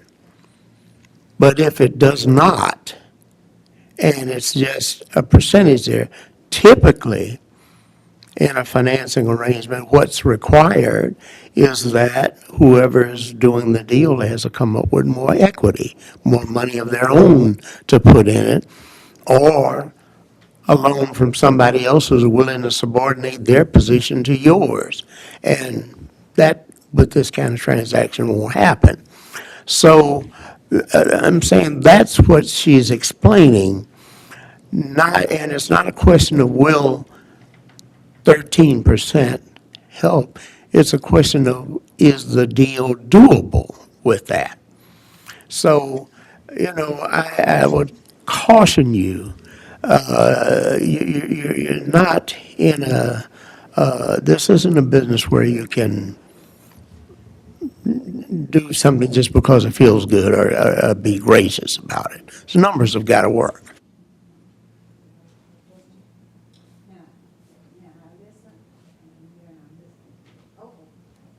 I'm listening to that.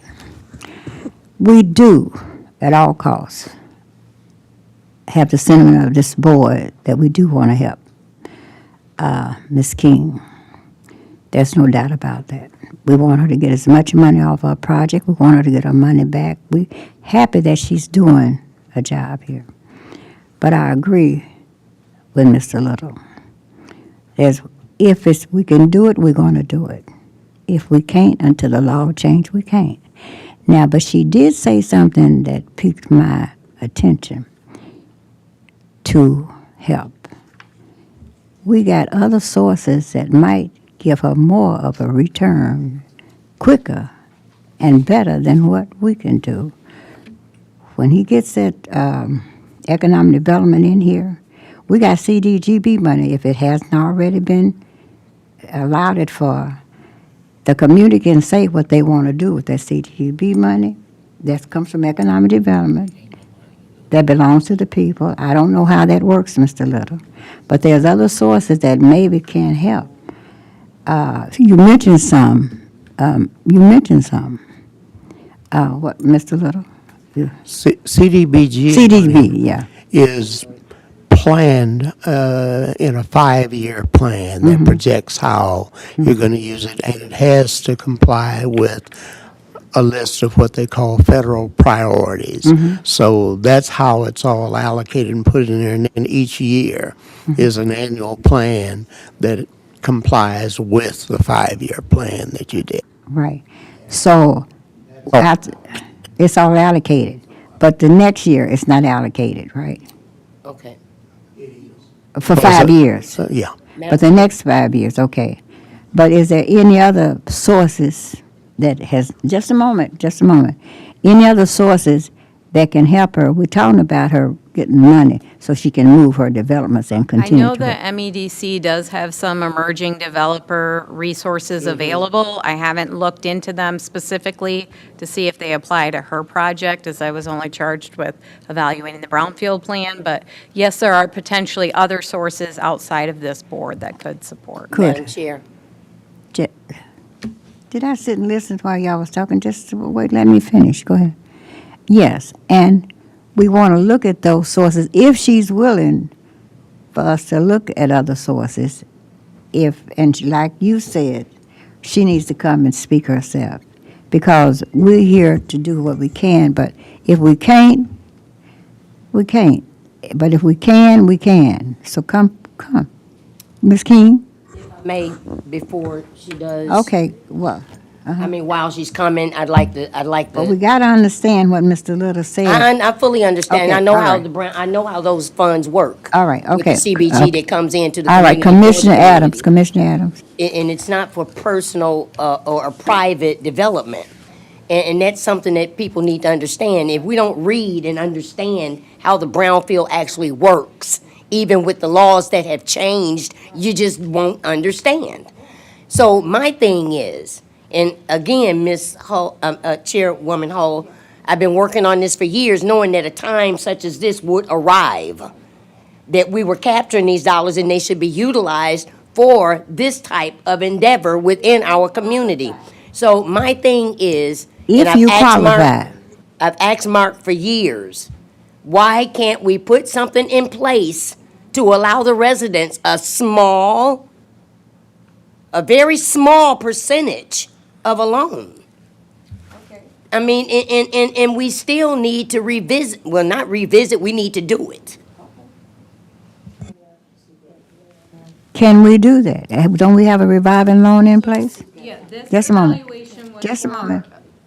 So this evaluation was for a brownfield plan. As your policies say, that's the primary tool you would use. You do also have your LBRF funds. Those can be used for eligible costs. These are eligible costs on eligible property. So the board would need to determine what that looks like. Are you going to do a loan? If you do a loan, is there an interest? What are the mechanisms you have in place to guarantee you get your funds back?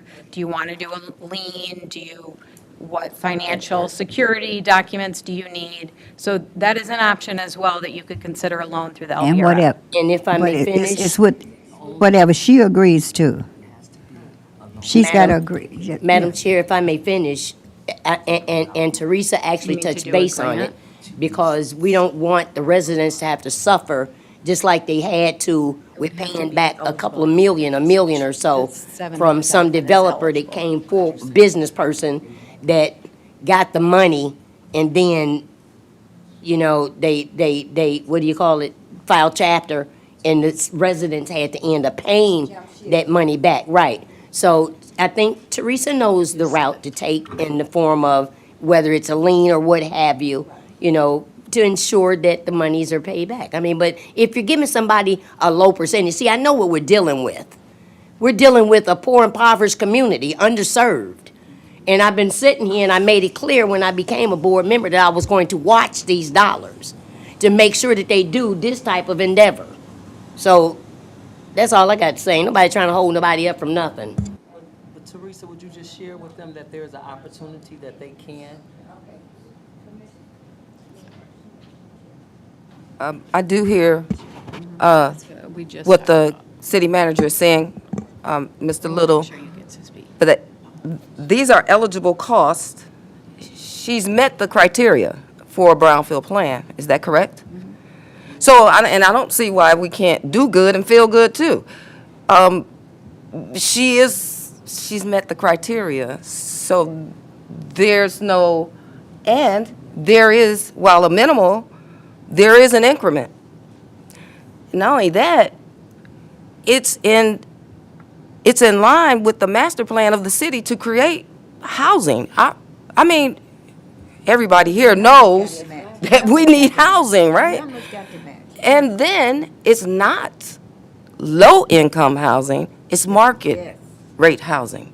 So this is not, There's an affordable component, which is what makes it eligible. That affordable component can go up to 120% of up to AMI. 100%. So, So I have some pictures I want to share with you guys, but I wrote a letter, and that I wanted to read with you guys because I had already spoke with Teresa, and I knew that what the summary of what she was stating, and just being transparent, I was very disappointed in the information that I received. Me and my brother, we're lifelong residents here of Benton Harbor, Michigan. We have several properties, one, 536 Colfax, 705 East High, 711, which is a lot, and 362 High Street, and 368 High, and 1064 Ogden. Our properties embody our commitment to transforming aging, underutilized properties into vibrant homes that reflect the pride we feel for our community.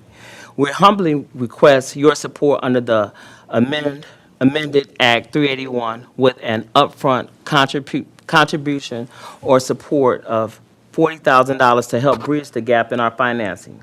Since our early years, we have witnessed Benton Harbor struggles with systemic inequities and structural racism. Too often, our neighborhoods have endured disinvestment while decisions about our city's future were made by outsiders who did not share roots here. Both of us have poured our hearts into Benton Harbor, working for nearly a decade. Me, myself, in public health, I worked 9 years at Burin County Health Department, and I saw firsthand some of the struggles that the families have faced trying to seek housing alone in this community. I also worked 9 years at the Boys and Girls Club, seeing some of the same things that the families face in regards to housing. These roles gave us a close-up view of how deeply rooted poverty and housing insecurities affect families. We know the heartbeat of the city because we have lived here every day. Our decision to become developers was born from the desire to create tangible change where it is most needed. Yet, as Black developers, we face hurdles not typically encountered by out-of-town investors or larger firms which access to generational wealth. We have shouldered much of the initial renovation costs ourselves, but the challenges of financing, regulatory compliance, and rising construction prices remain significant. An upfront infusion of $40,000 combined with Brownfield tax increment support would enable us to continue high-quality work without cutting corners.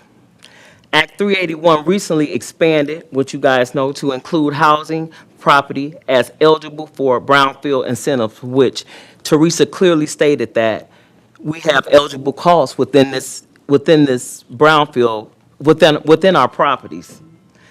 And this is a critical tool for local projects like ours. Under this amended legislation, certain costs for demolition, site preparation, infrastructure, and qualified rehab can be reimbursed through tax increments. You guys have the ability to do that. Through the incremental tax capture, although it may be modest, it helps fill the financial gaps when rehabilitation efforts. Our property also sits near Ox Creek and not far from downtown areas. Already renewed interest and investments is happening here. By redeveloping these houses, we hope to spark broader neighborhood uplift and invite more local entrepreneurs to follow suit. This effort is about more than bricks and mortars. It's about Benton Harbor's future. If our city does not invest in its own residents, especially black entrepreneurs who are intimately, familiarly with both the challenges and the promise of this place, we risk perpetuating the very disparities that has held us back for so long. Supporting Kings Court sends a clear message that Ben Harbor believes in homegrown leadership and equitable development. It tells our neighbors that this city is truly committed to dismantling structural barriers, upholding fairness, and building pathways for all. We envision Kings Court as a pilot project demonstrating how Act 381 can be harnessed to benefit local families, local entrepreneurs, and local economics. This is how we turn the page on a history of disinvestment and write a new story of growth and opportunity grounded in the people who know Benton Harbor best. We are asking for, again, the commitment of $40,000 as well as Brownfield support under the Act 381. We thank you for this time. Again, this has been a lot of back and forth. We've done a lot of work. We have pictures I want to show you guys. And the Brownfield have the ability to do what you guys want in order to support these projects. Again, me and my brother have been here. We put a lot of work into these properties. When I asked Teresa with some of the communication that we had, although the tax increment is a small increment, as she's saying, it is an increment. And how it is set up is going to be a smaller increment than you would see in the commercial properties that you will see. And also, you see a larger increase in taxes with a new construction project. These properties that we have had have not had tenants in these properties at all for years. So when you talk about economic development within our community, these properties will also support housing for the working class people, which will be another reason why economic development will happen in this community. And it's a reason why it hasn't happened, because housing has been and has continued to be one of the main issues that this community has faced. We have not just one property, not just two properties, we have multiple properties in this community that we have already started to rehab. We have put a lot of our own money into these properties.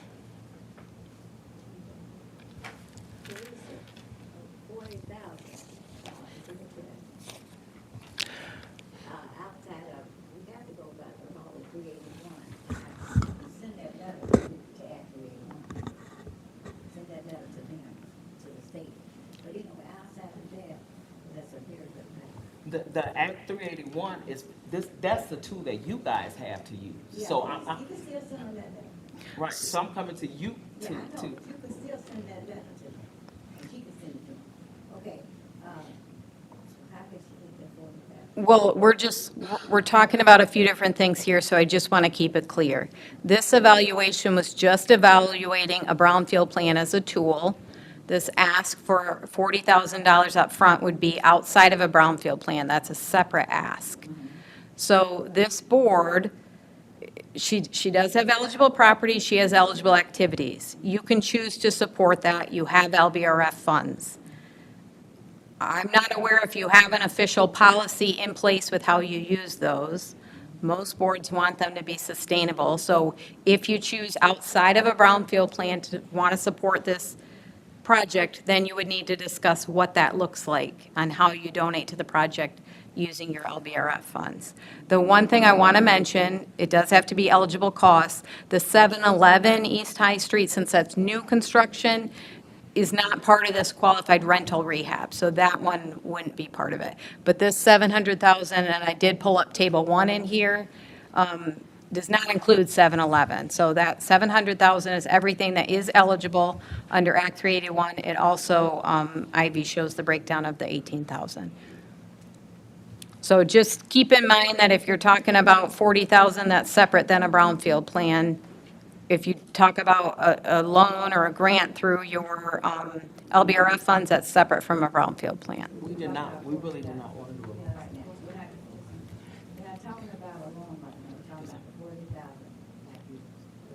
Okay, so But the 40,000. Yes, with, yes. Correct. are you saying that would be a grant then? Where are you saying that 40,000 is coming from? You just said it's not coming from the loan. It's coming from something that we can do through the plan. No, that's what I'm trying to say. That's not part of the plan. So if you want to evaluate that, then that would be, A separate plan. well, it wouldn't be a brownfield plan. What plan can we get the 40,000? Well, it would, you can choose to use your LBRF funds through either a grant or a loan. LBR fund, what you want? Well, I know she's going to grant.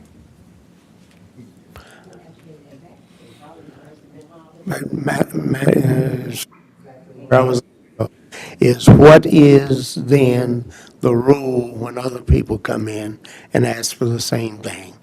I would recommend that you work on this and discuss this and get laid out what you're going to do before you just go out and do something. You know, I really, that kind of like bothers me. When you give somebody something, you say, well, somebody else is going to come get it.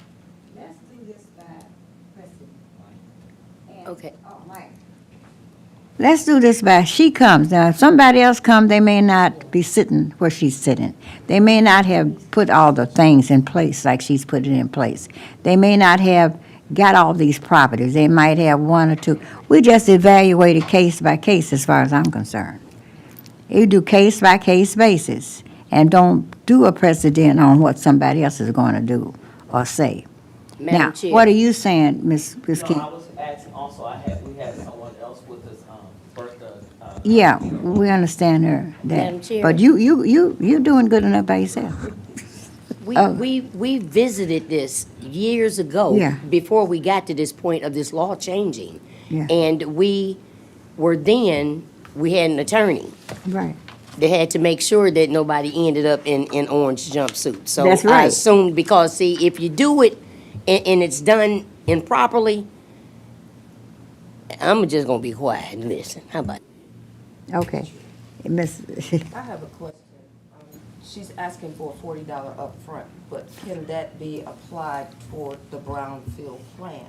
So if we're expecting an increment over 30 years of this much, can it be fronted based on that plan, from that plan? You know, do you understand what I'm asking?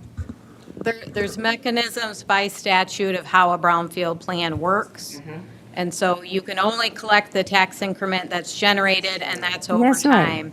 So that would be outside of this. Okay. So But we do have a means to provide I that. have a question. So are you saying that under the Brownfield plan, that they couldn't, if the board decided to, do the $40,000, and it not happen over, because when you and I was talking, that you told me that was a decision that the board, that they could do it if that was the decision that they made, because I asked you about upfront costs, and you said that, yes, the board had the ability to do upfront costs if that was a decision that the board made, and they did not have to wait the 30 years for the tax increment. answer that, Teresa, if you said that. Yes, so I think there's some confusion with what tools are available and trying to overlap those tools. So the Brownfield plan is one tool. In your policies for evaluating housing properties, you've said that would be the primary mechanism of how you would support these. It doesn't mean it's the only one or that you can't use other tools. So the Brownfield plan is one tool. If we're talking about a loan or a grant with upfront costs, that's outside of the Brownfield plan. That's a separate tool. So I want to just say something else. So the conversation that Teresa and I had, that was regarding not not any other plans, but it was in regards to the Brownfield plan, Yeah. because there was, at the time when we was having a conversation and talking, there was no other plans that was mentioned. You did, you did. Tools that the you- Brownfield Authority has available, because you guys So, can only yeah. use what tools you have Ri- available. Right, and so that was the question then, based on, um, So what I hear you saying, the tool that she wants you to use is to keep her in the Brownfield with the 40,000. But that tool is not available based upon her evaluation of that. She can't stay in that with that tool with the 40,000. That's combining two different things. Okay. Well, she would rather stay. Are you saying you want to be so, with the so Brownfield? I just try, for clarity, Mm-hmm. are you saying that in the Brownfield plan, that the $40,000, we can't receive the $40,000? That's what I hear In her the Brown, saying. That's is what that I what you're just saying? It said. just wouldn't be part of the plan. That's right. It's still a tool available, it's just But not part of the. part of the plan, Brown. You cannot, that's what I'm saying. That you got 4 tools, but where you fit in with your evaluation, it's not part of that tool she can use with the plan. I'm saying it, but I'm saying it wrong. But the next tool would be, So you do have your local Brownfield revolving funds. Mhm. Those can be used to pay eligible costs. Mhm. So you can use a portion of those funds to support this project. mhm, Typically, boards would have policies in place first for how they evaluate projects. You can do case-by-case basis. mhm. Most boards want those funds to be sustainable, so they favor loans to grants, but that doesn't mean you can't do a grant. If it's a loan, you would typically have some sort of financial security mechanism in place to understand how you get your funds back. Is So that those are all things that could reimbursement be upon evaluated. tax capture? What's that? Is that reimbursement upon tax capture? No, that would be outside of the Brownfield plan. So that's just using your funds that you have sitting in the bank, specifically in your LBRF account. So there are specific criteria for how those funds can be used. So then that means she would have a Brownfield plan, and She wouldn't have a Brown, it would be outside of that. so we could, if she gets a $40,000 grant or loan up front, then she could not have a Brownfield plan at all. Is that what you're saying? Well, you could use those two separate tools Okay, so together, that's but where it I'm is going. outside of a Brownfield plan. Got it. Now, you could say, hey, we want to do this $40,000 and we want to do a Brownfield plan. The one thing that we haven't really talked about is keep in mind, if you choose to move forward with the Brownfield plan, it needs support by the city commission. So the first step would be, this board would recommend it. The next step would be, it would have to be approved by the city commission. Is that the same for a loan or grant? No.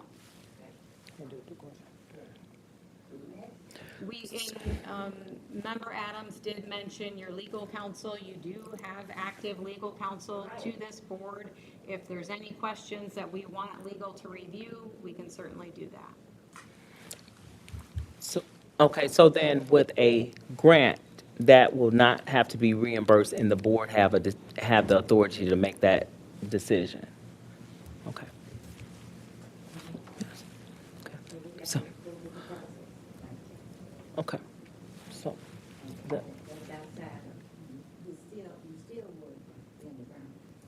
okay, and so that's the. Correct.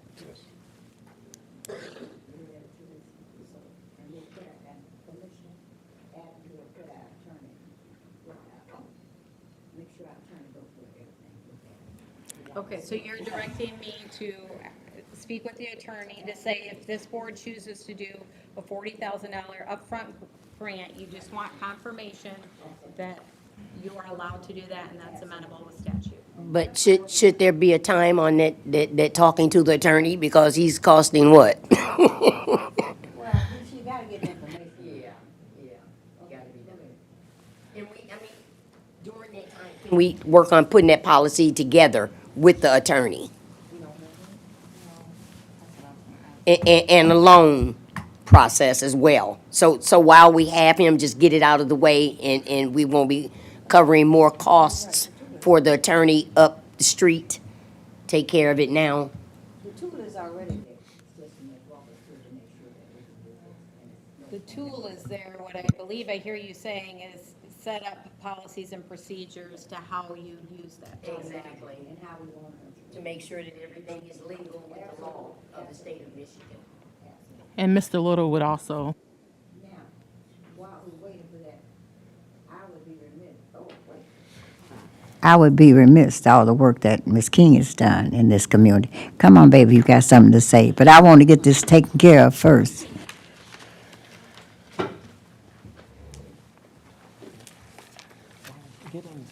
Pictures. Good evening. I usually don't attend meetings such as this with people unless I know firsthand what I'm talking about. And one of the reasons that I was pleased to come is that I went on a tour of the homes that they are rehabbing and doing, and they are absolutely beautiful. I said, oh my goodness, people are gonna live so well. Because the homes were just, what they're putting together is so, I guess I'm lost for words, but they put first-class work into these homes. They are beautiful, and I wish some of you could just go through. And I thought for some young people in the city of Benton Harbor to take this on and to go to the efforts that they're going to make them so beautiful and so affordable for people in the city of Benton Harbor. Because the truth of the matter is, I went through the Brownfield information and I looked at what it was asking. And I understand the fact that there are tax increment questions but I also sit on a number of boards, and everywhere I go, from healthcare to wherever, they're talking about, we've got to get housing for the city of Benton Harbor. That's all I'm hearing at all of these meetings. And what they're trying to do to encourage people to come into the city of Benton Harbor. Well, we have people in Benton Harbor who are doing some of this, great work to get housing available, not only for themselves, but to help the residents of Benton Harbor. And I said, what are we willing to do to assist them to ensure that we're looking at diverse resources? Because the truth of the matter is, everywhere in Benton Harbor, you have a problem getting the kind of taxes that you want, for the most part, to be real big money-making tax investments until we get the city where it needs to go, and it may be beyond my lifetime for a lot of this to take place. I also looked at the requirements of the state amendments that allow state and local tax increment revenues to reimburse housing development activities to include the eligible property requirements. And I'm saying these young people need to be considered for what they're doing. I just wish more people would get on board and do some of the things that I'm seeing them do with the housing that they've, been able to access. So that's all I have to say today, is that I actually went to the homes. I've seen what is taking place, and I think that if this city's going to say that they are for the people of Benton Harbor, you need to get on board and help them in whatever way you can. Thank you. Thank you so much. How many properties do you have offhand? Currently have three, 5 properties in the Benton Harbor area. Five. Five in Benton. How much more do you plan to acquire? So we have 5 in Benton, in the Benton Harbor. We have 1 in the township, and currently we're Benton looking Harbor, at Benton Harbor. about, maybe probably about, at least in the next 2 years, looking to at least try to come up with 5 more. We're in the process of looking at another property that's in Benton Harbor currently. Yeah, okay. Well, this board is the Benton Harbor, Brownfield. Now, why did you ask for 40,000? Is that all you needed? No, it's not all I need, and just being. How much can we get? How much can we get? Why did you just ask for 40? Why Is I that a asked for max? Is that a max that If we you want to can? know the honest reason why I asked for 40, Mhm. because I've been going back and forth with Teresa um, to try to get some help, and I was really pretty much from how the conversations was going, like I wasn't going to get anything for what we have put into the property. Would I need more than 40? Absolutely. But I came up here, me and my brother was just sitting back here talking and was going to even go less than that because I did not feel and think that I would get anything coming from the board after the conversation that I have had with Teresa. And Teresa, run the numbers, and as I look at this, you're gonna need, I mean, 40,000 is nothing I know in it's a nothing, building. especially what I've been in this community And what you and in put this in and the room and time and have heard. how long And you've been here or what have you. I don't know what we got, but we're here. From This this, board is here to spur development. from this one property alone, we have already put in over 50,000 in material of Yeah, our own yeah, dollars. yeah, but I just asked why did she ask for 40, because I know what it takes. But anyway, how much in the revolving loan, I mean, wherever we're gonna get the money from, how much can we? That's not enough. Well, you have significantly more than that in your LBRF. What about I mean, the 100,000? board, that's part of the policies is. Can you do 100,000? Wouldn't typically do it all to one If it's a project. grant, can you but do 100,000? Can we do 100,000? If it's a grant? You can choose to do We can that, choose to do 100,000. and I will run it by your legal counsel. Run it by our legal counsel and see what we can do. Can I get a comment? Yes. So, Therese, when you are discussing this in your meetings, I would like some additional information before I would be able to vote. So, I want to know, we talked about a grant, even though it's not ideal, a low interest loan. There's no interest loans, and there's also partial forgivable loans. Can all those be worked up in the plan or whoever? I don't know if it's Mr. Little and the attorney, whoever is tasking doing procedures, because I think all of that's very. We have to be very.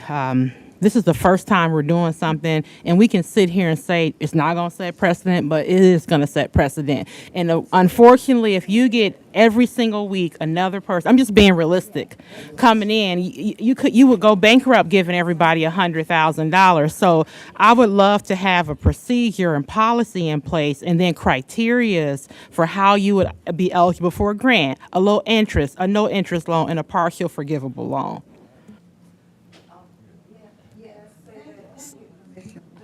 Those procedures are already in place. I mean, the Brownfield tells us what's eligible, what's not eligible, right? So there's a few different things here. Part of this is the first project, and that's why we said we want our housing evaluation policies and procedures in place first. So that was the first step. We did that, and as part of that, what was determined was that the primary tool would be a brownfield plan, because we know everyone's going to come asking, that's part of the evaluation.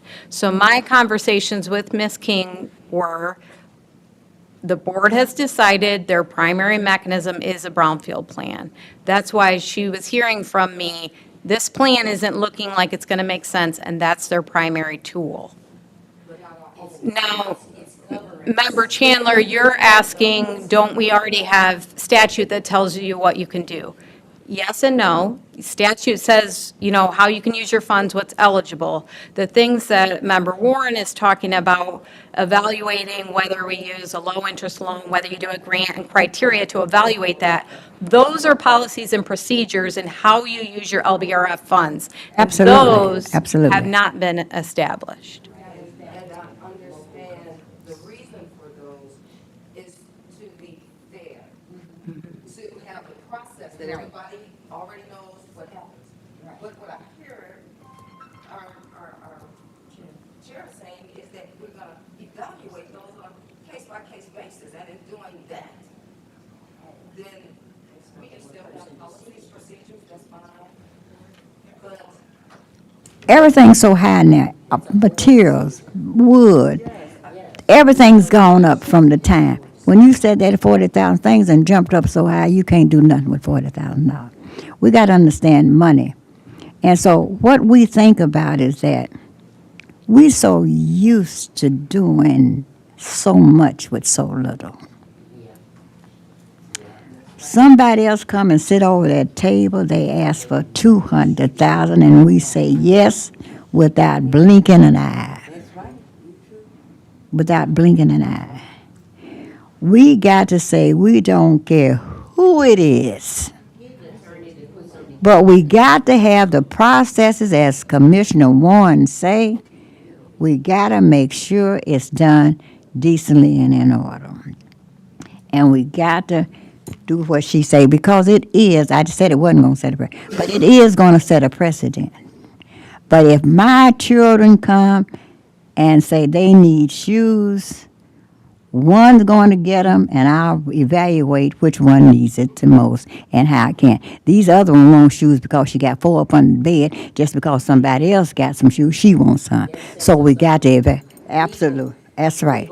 That's why we're going with the legal process of it. I And will, you will costing us on what?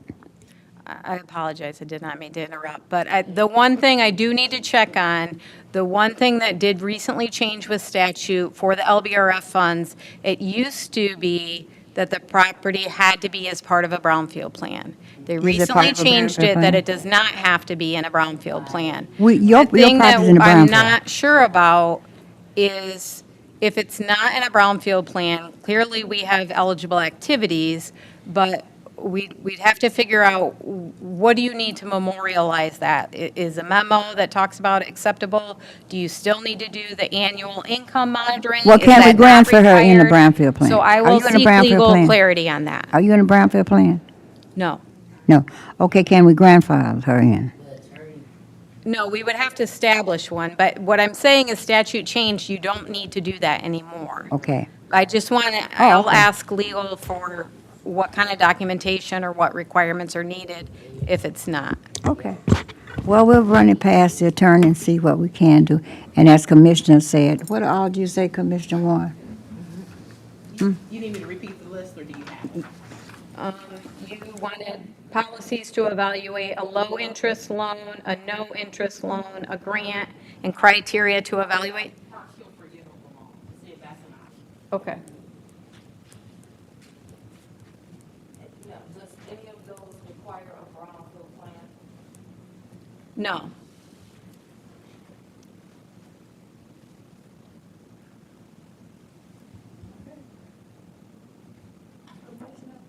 Okay, do we need action on that to, a motion for the?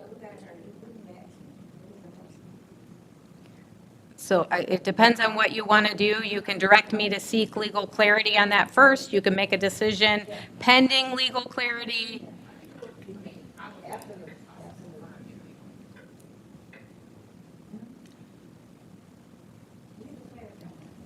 Okay.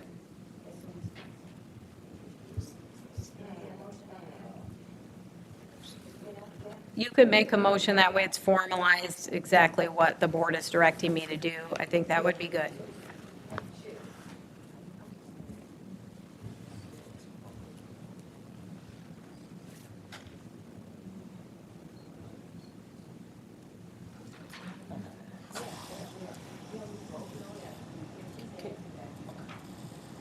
So I'm asking tonight, can you guys make a decision on there or a vote tonight? And, yes, a commitment of some kind, and then, as I know there's concern about what this is going to mean for other people coming in, but I'm asking, could a decision be made tonight and a vote from the board?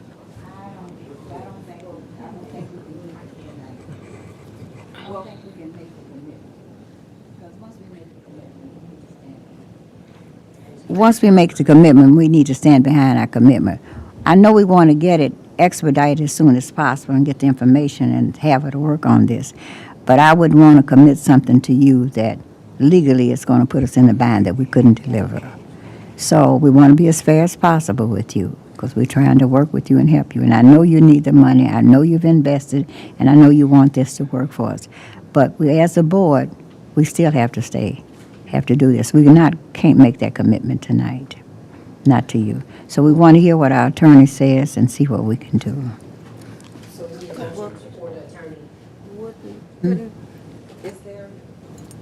Is there any reason why we could not commit to support pending legal counsel? We can do And that. we'll determine We can do that. after legal counsel in what way we'll support. Yeah. But at least she'll be confident that we're Hopefully. going to support. Oh, well, she knows we're going to support. Because there are options. Yeah, we cannot commit. I can guarantee that Yeah. we want to help you, but I can't. I right. mean, if they want to do something, put their name on it. Yeah. But legally, I have to make That's sure I right. do things We correctly. can't do that. We can't do that. We can't do that. We can't do that commitment. Well, that was Teresa's recommendation, so I can't. No, Teresa, even if Teresa recommend that, we cannot do that. I'm saying Yeah. that's the only reason that I. Oh, brought why you did up that. is Yeah, because yeah. she said, Well, can we commit no. pending legal counsel? So I thought it was permissible. Not right now. Okay, so where we at with this, Teresa?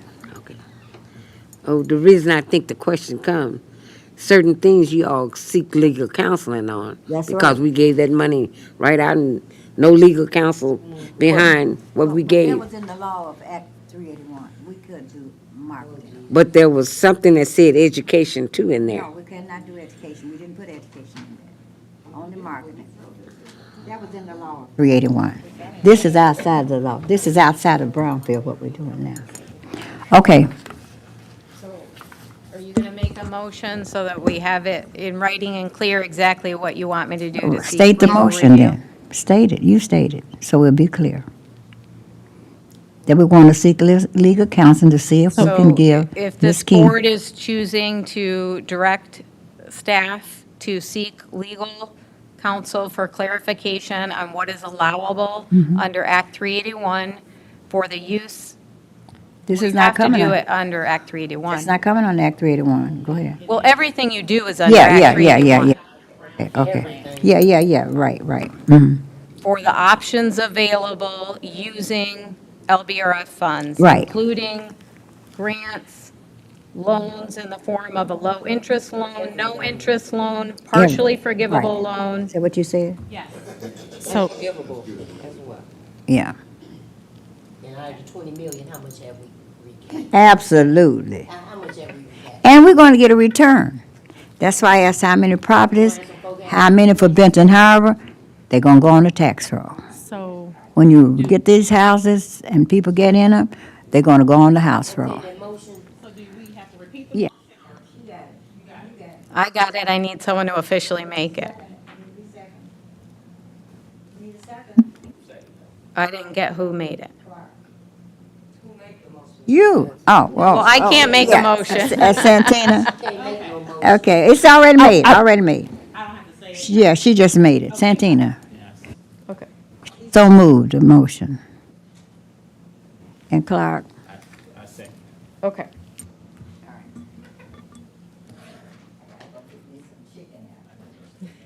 Okay, are we ready for a roll call vote?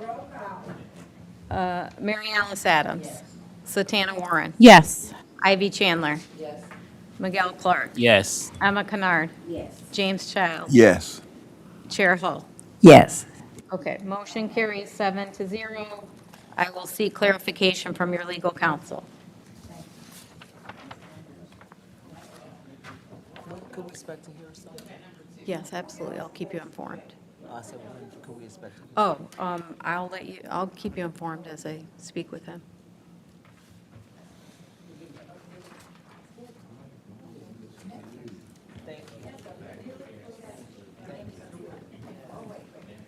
Don't you? That's a good letter, and it's true. Thank you for your commitment. To Benton Harbor now, don't tell me about Township. Keep up the good work. Benton Harbor.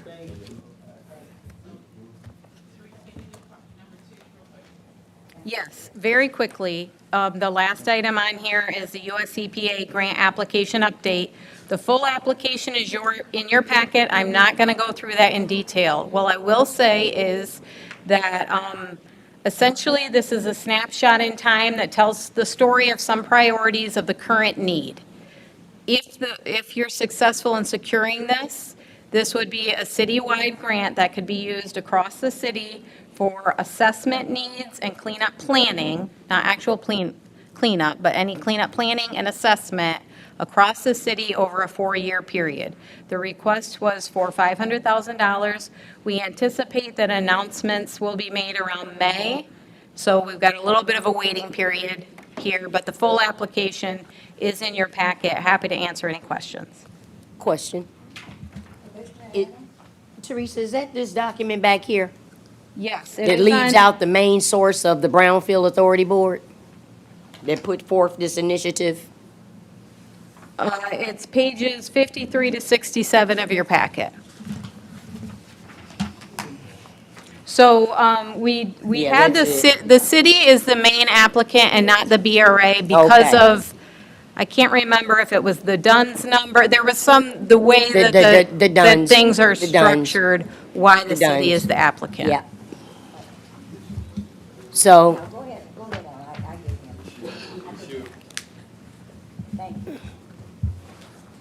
so when will there be a time that we can add other entities?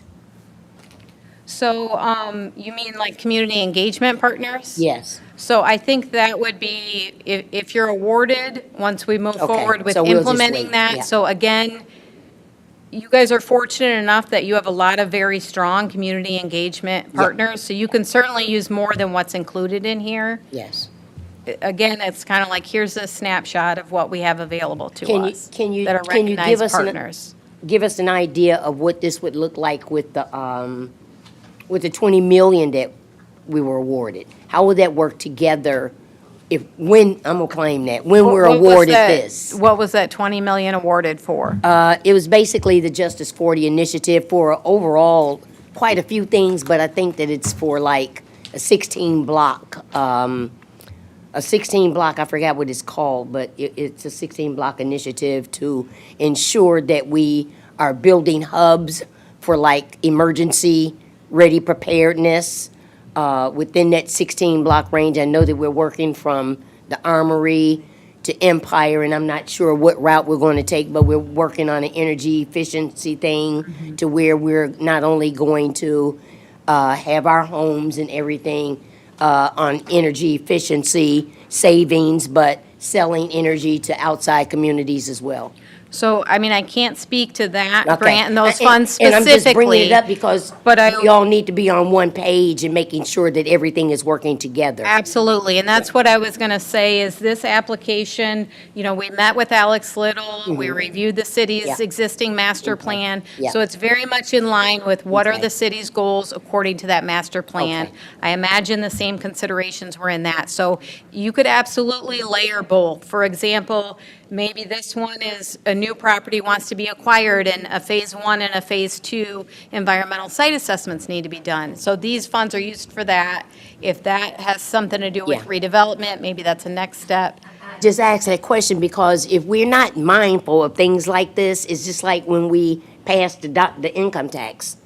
Why are we putting a Band-Aid on something when we know the infrastructure underneath needs to be taken care of? And then that happened shortly thereafter, and it was like a waste of money. But it's okay now. I mean, it is what it is. We're just making sure that everything is working together for the good of the community. We've got two commissioners, Commissioner Warren, Commissioner Emma Kennard. Whatever we got to do, it has to, whatever you said, it's got to go through, something's got to go to the city commission. Some of you said might have to go through to the city commission. What did you say had got to go through the city Oh, commission? previously, we were talking about the Brownfield plan. Okay. But yes, the city commission did review this application. They Okay. did receive the application as well. And so they got to speak boldly when they're on that city commission about what we do. Organizations that are involved, Yeah, yeah, okay, all right, the city commission. okay.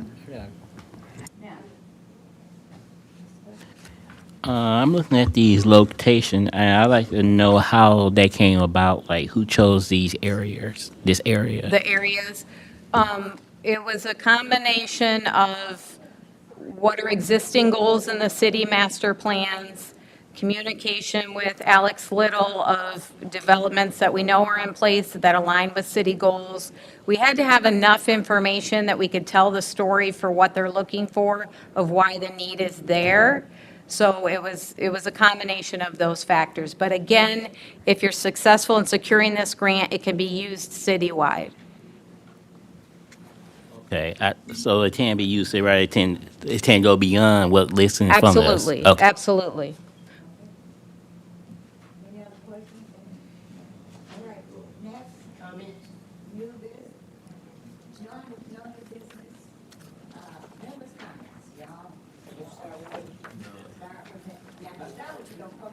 Okay, so I want to thank you all, and first of all, I'd like to just wish everybody a happy new year.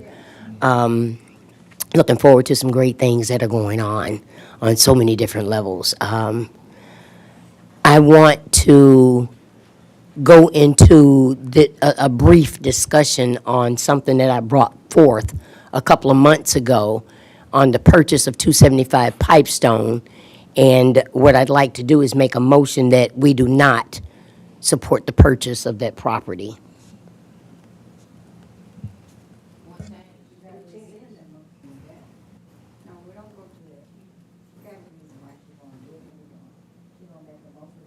I've made the motion. I need support. Okay, good. That's the motion second now, discussion? Well, the discussion is that.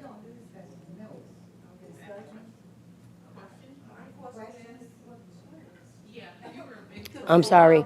And I still am, until I found out that the property is actually separated and not just one owner. It's separated, and for the things that I know that are in the master plan and a lot of the other things that we've discussed, that bringing all things together like a puzzle and making sure that they work together, this is not going to work. Okay, thank you. Cleared it up. But I'll let it go. Since you're adamant, I will let it go. Next? No, that was just my question. Anybody else? Okay, I'm glad you did that. Okay, so we do have a motion on the table. Are we ready for a roll call on that motion? Member Adams? Yes. Member Warren? Yes. Yes. Member Chandler? Yes, ma'am. Member Clark? Yes. Member Kennard? Yes. Member Childs? Yes. Chair Hull? Yes. Okay, so motion passes 7-0 to not seek further support of purchasing 275 Pipestone. And I want to thank you all.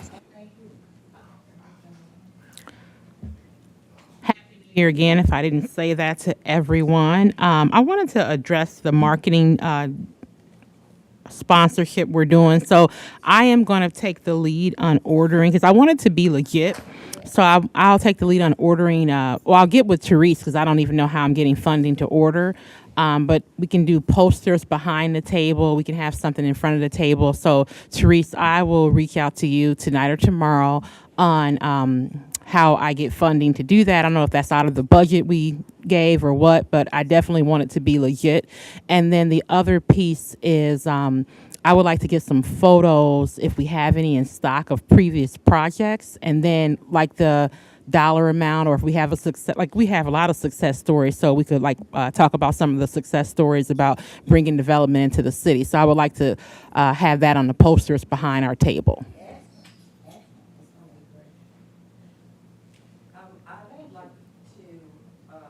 Request attendance at the upcoming Brownfield Conference in August. I've already taken vacation time to go, so let me know if that'll work here. I would like to be added. It's in Chicago, correct? Okay, wait. Yes. Your comments. Comments. No comment. Comments? Yes, no. Miguel? Okay. Oh, yes, Happy New Year to everybody. Happy New Year to everybody, and she brought out a point about going to the conference. I want all of y'all, if you can find the time to go. Oh, wait. I want all of y'all, if you can find the time to go, learn, find out what you can and cannot do. Check with people, find out what they doing, find out what's going on. And if we can amend the budget. We got enough because y'all have not been any place and you don't get paid. You do this work to help the whole community. And I told her, I'm looking out for the board members. I'm not going. But all of y'all go. You and Mr. Little said that you wouldn't I can get you the dates. I can send that out to you. I ain't Fifth said through the nothing about eighth. Mr. I said whoever want to go need to go. That's right.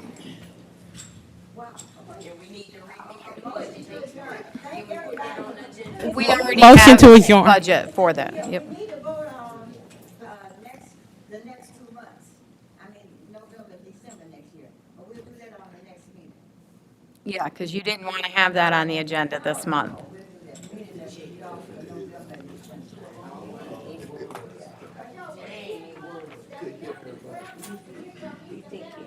Okay, so we do need a motion to adjourn before everyone leaves.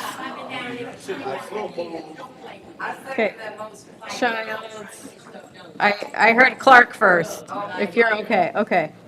So we have a motion and we have a support to adjourn the meeting.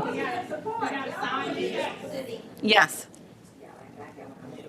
Okay, everyone in favor of adjourning? Okay, adjourned at 6:39, thank you. Yes, you're welcome. Yeah, well, if we aren't canceling that many in a row, hopefully, but there was a lot going on there even without any new business. Oh, yeah, it should.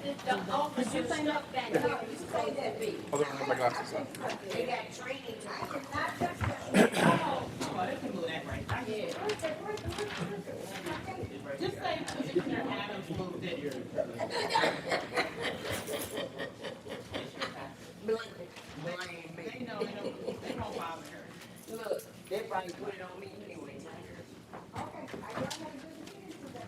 Where's the chicken? Where you going to get some chicken from? I said, where you going to get some chicken from? Oh, I'm coming over your house. That's the best chicken in town. I turned off the live stream on here, but do I cover this off? No. Because it's still showing.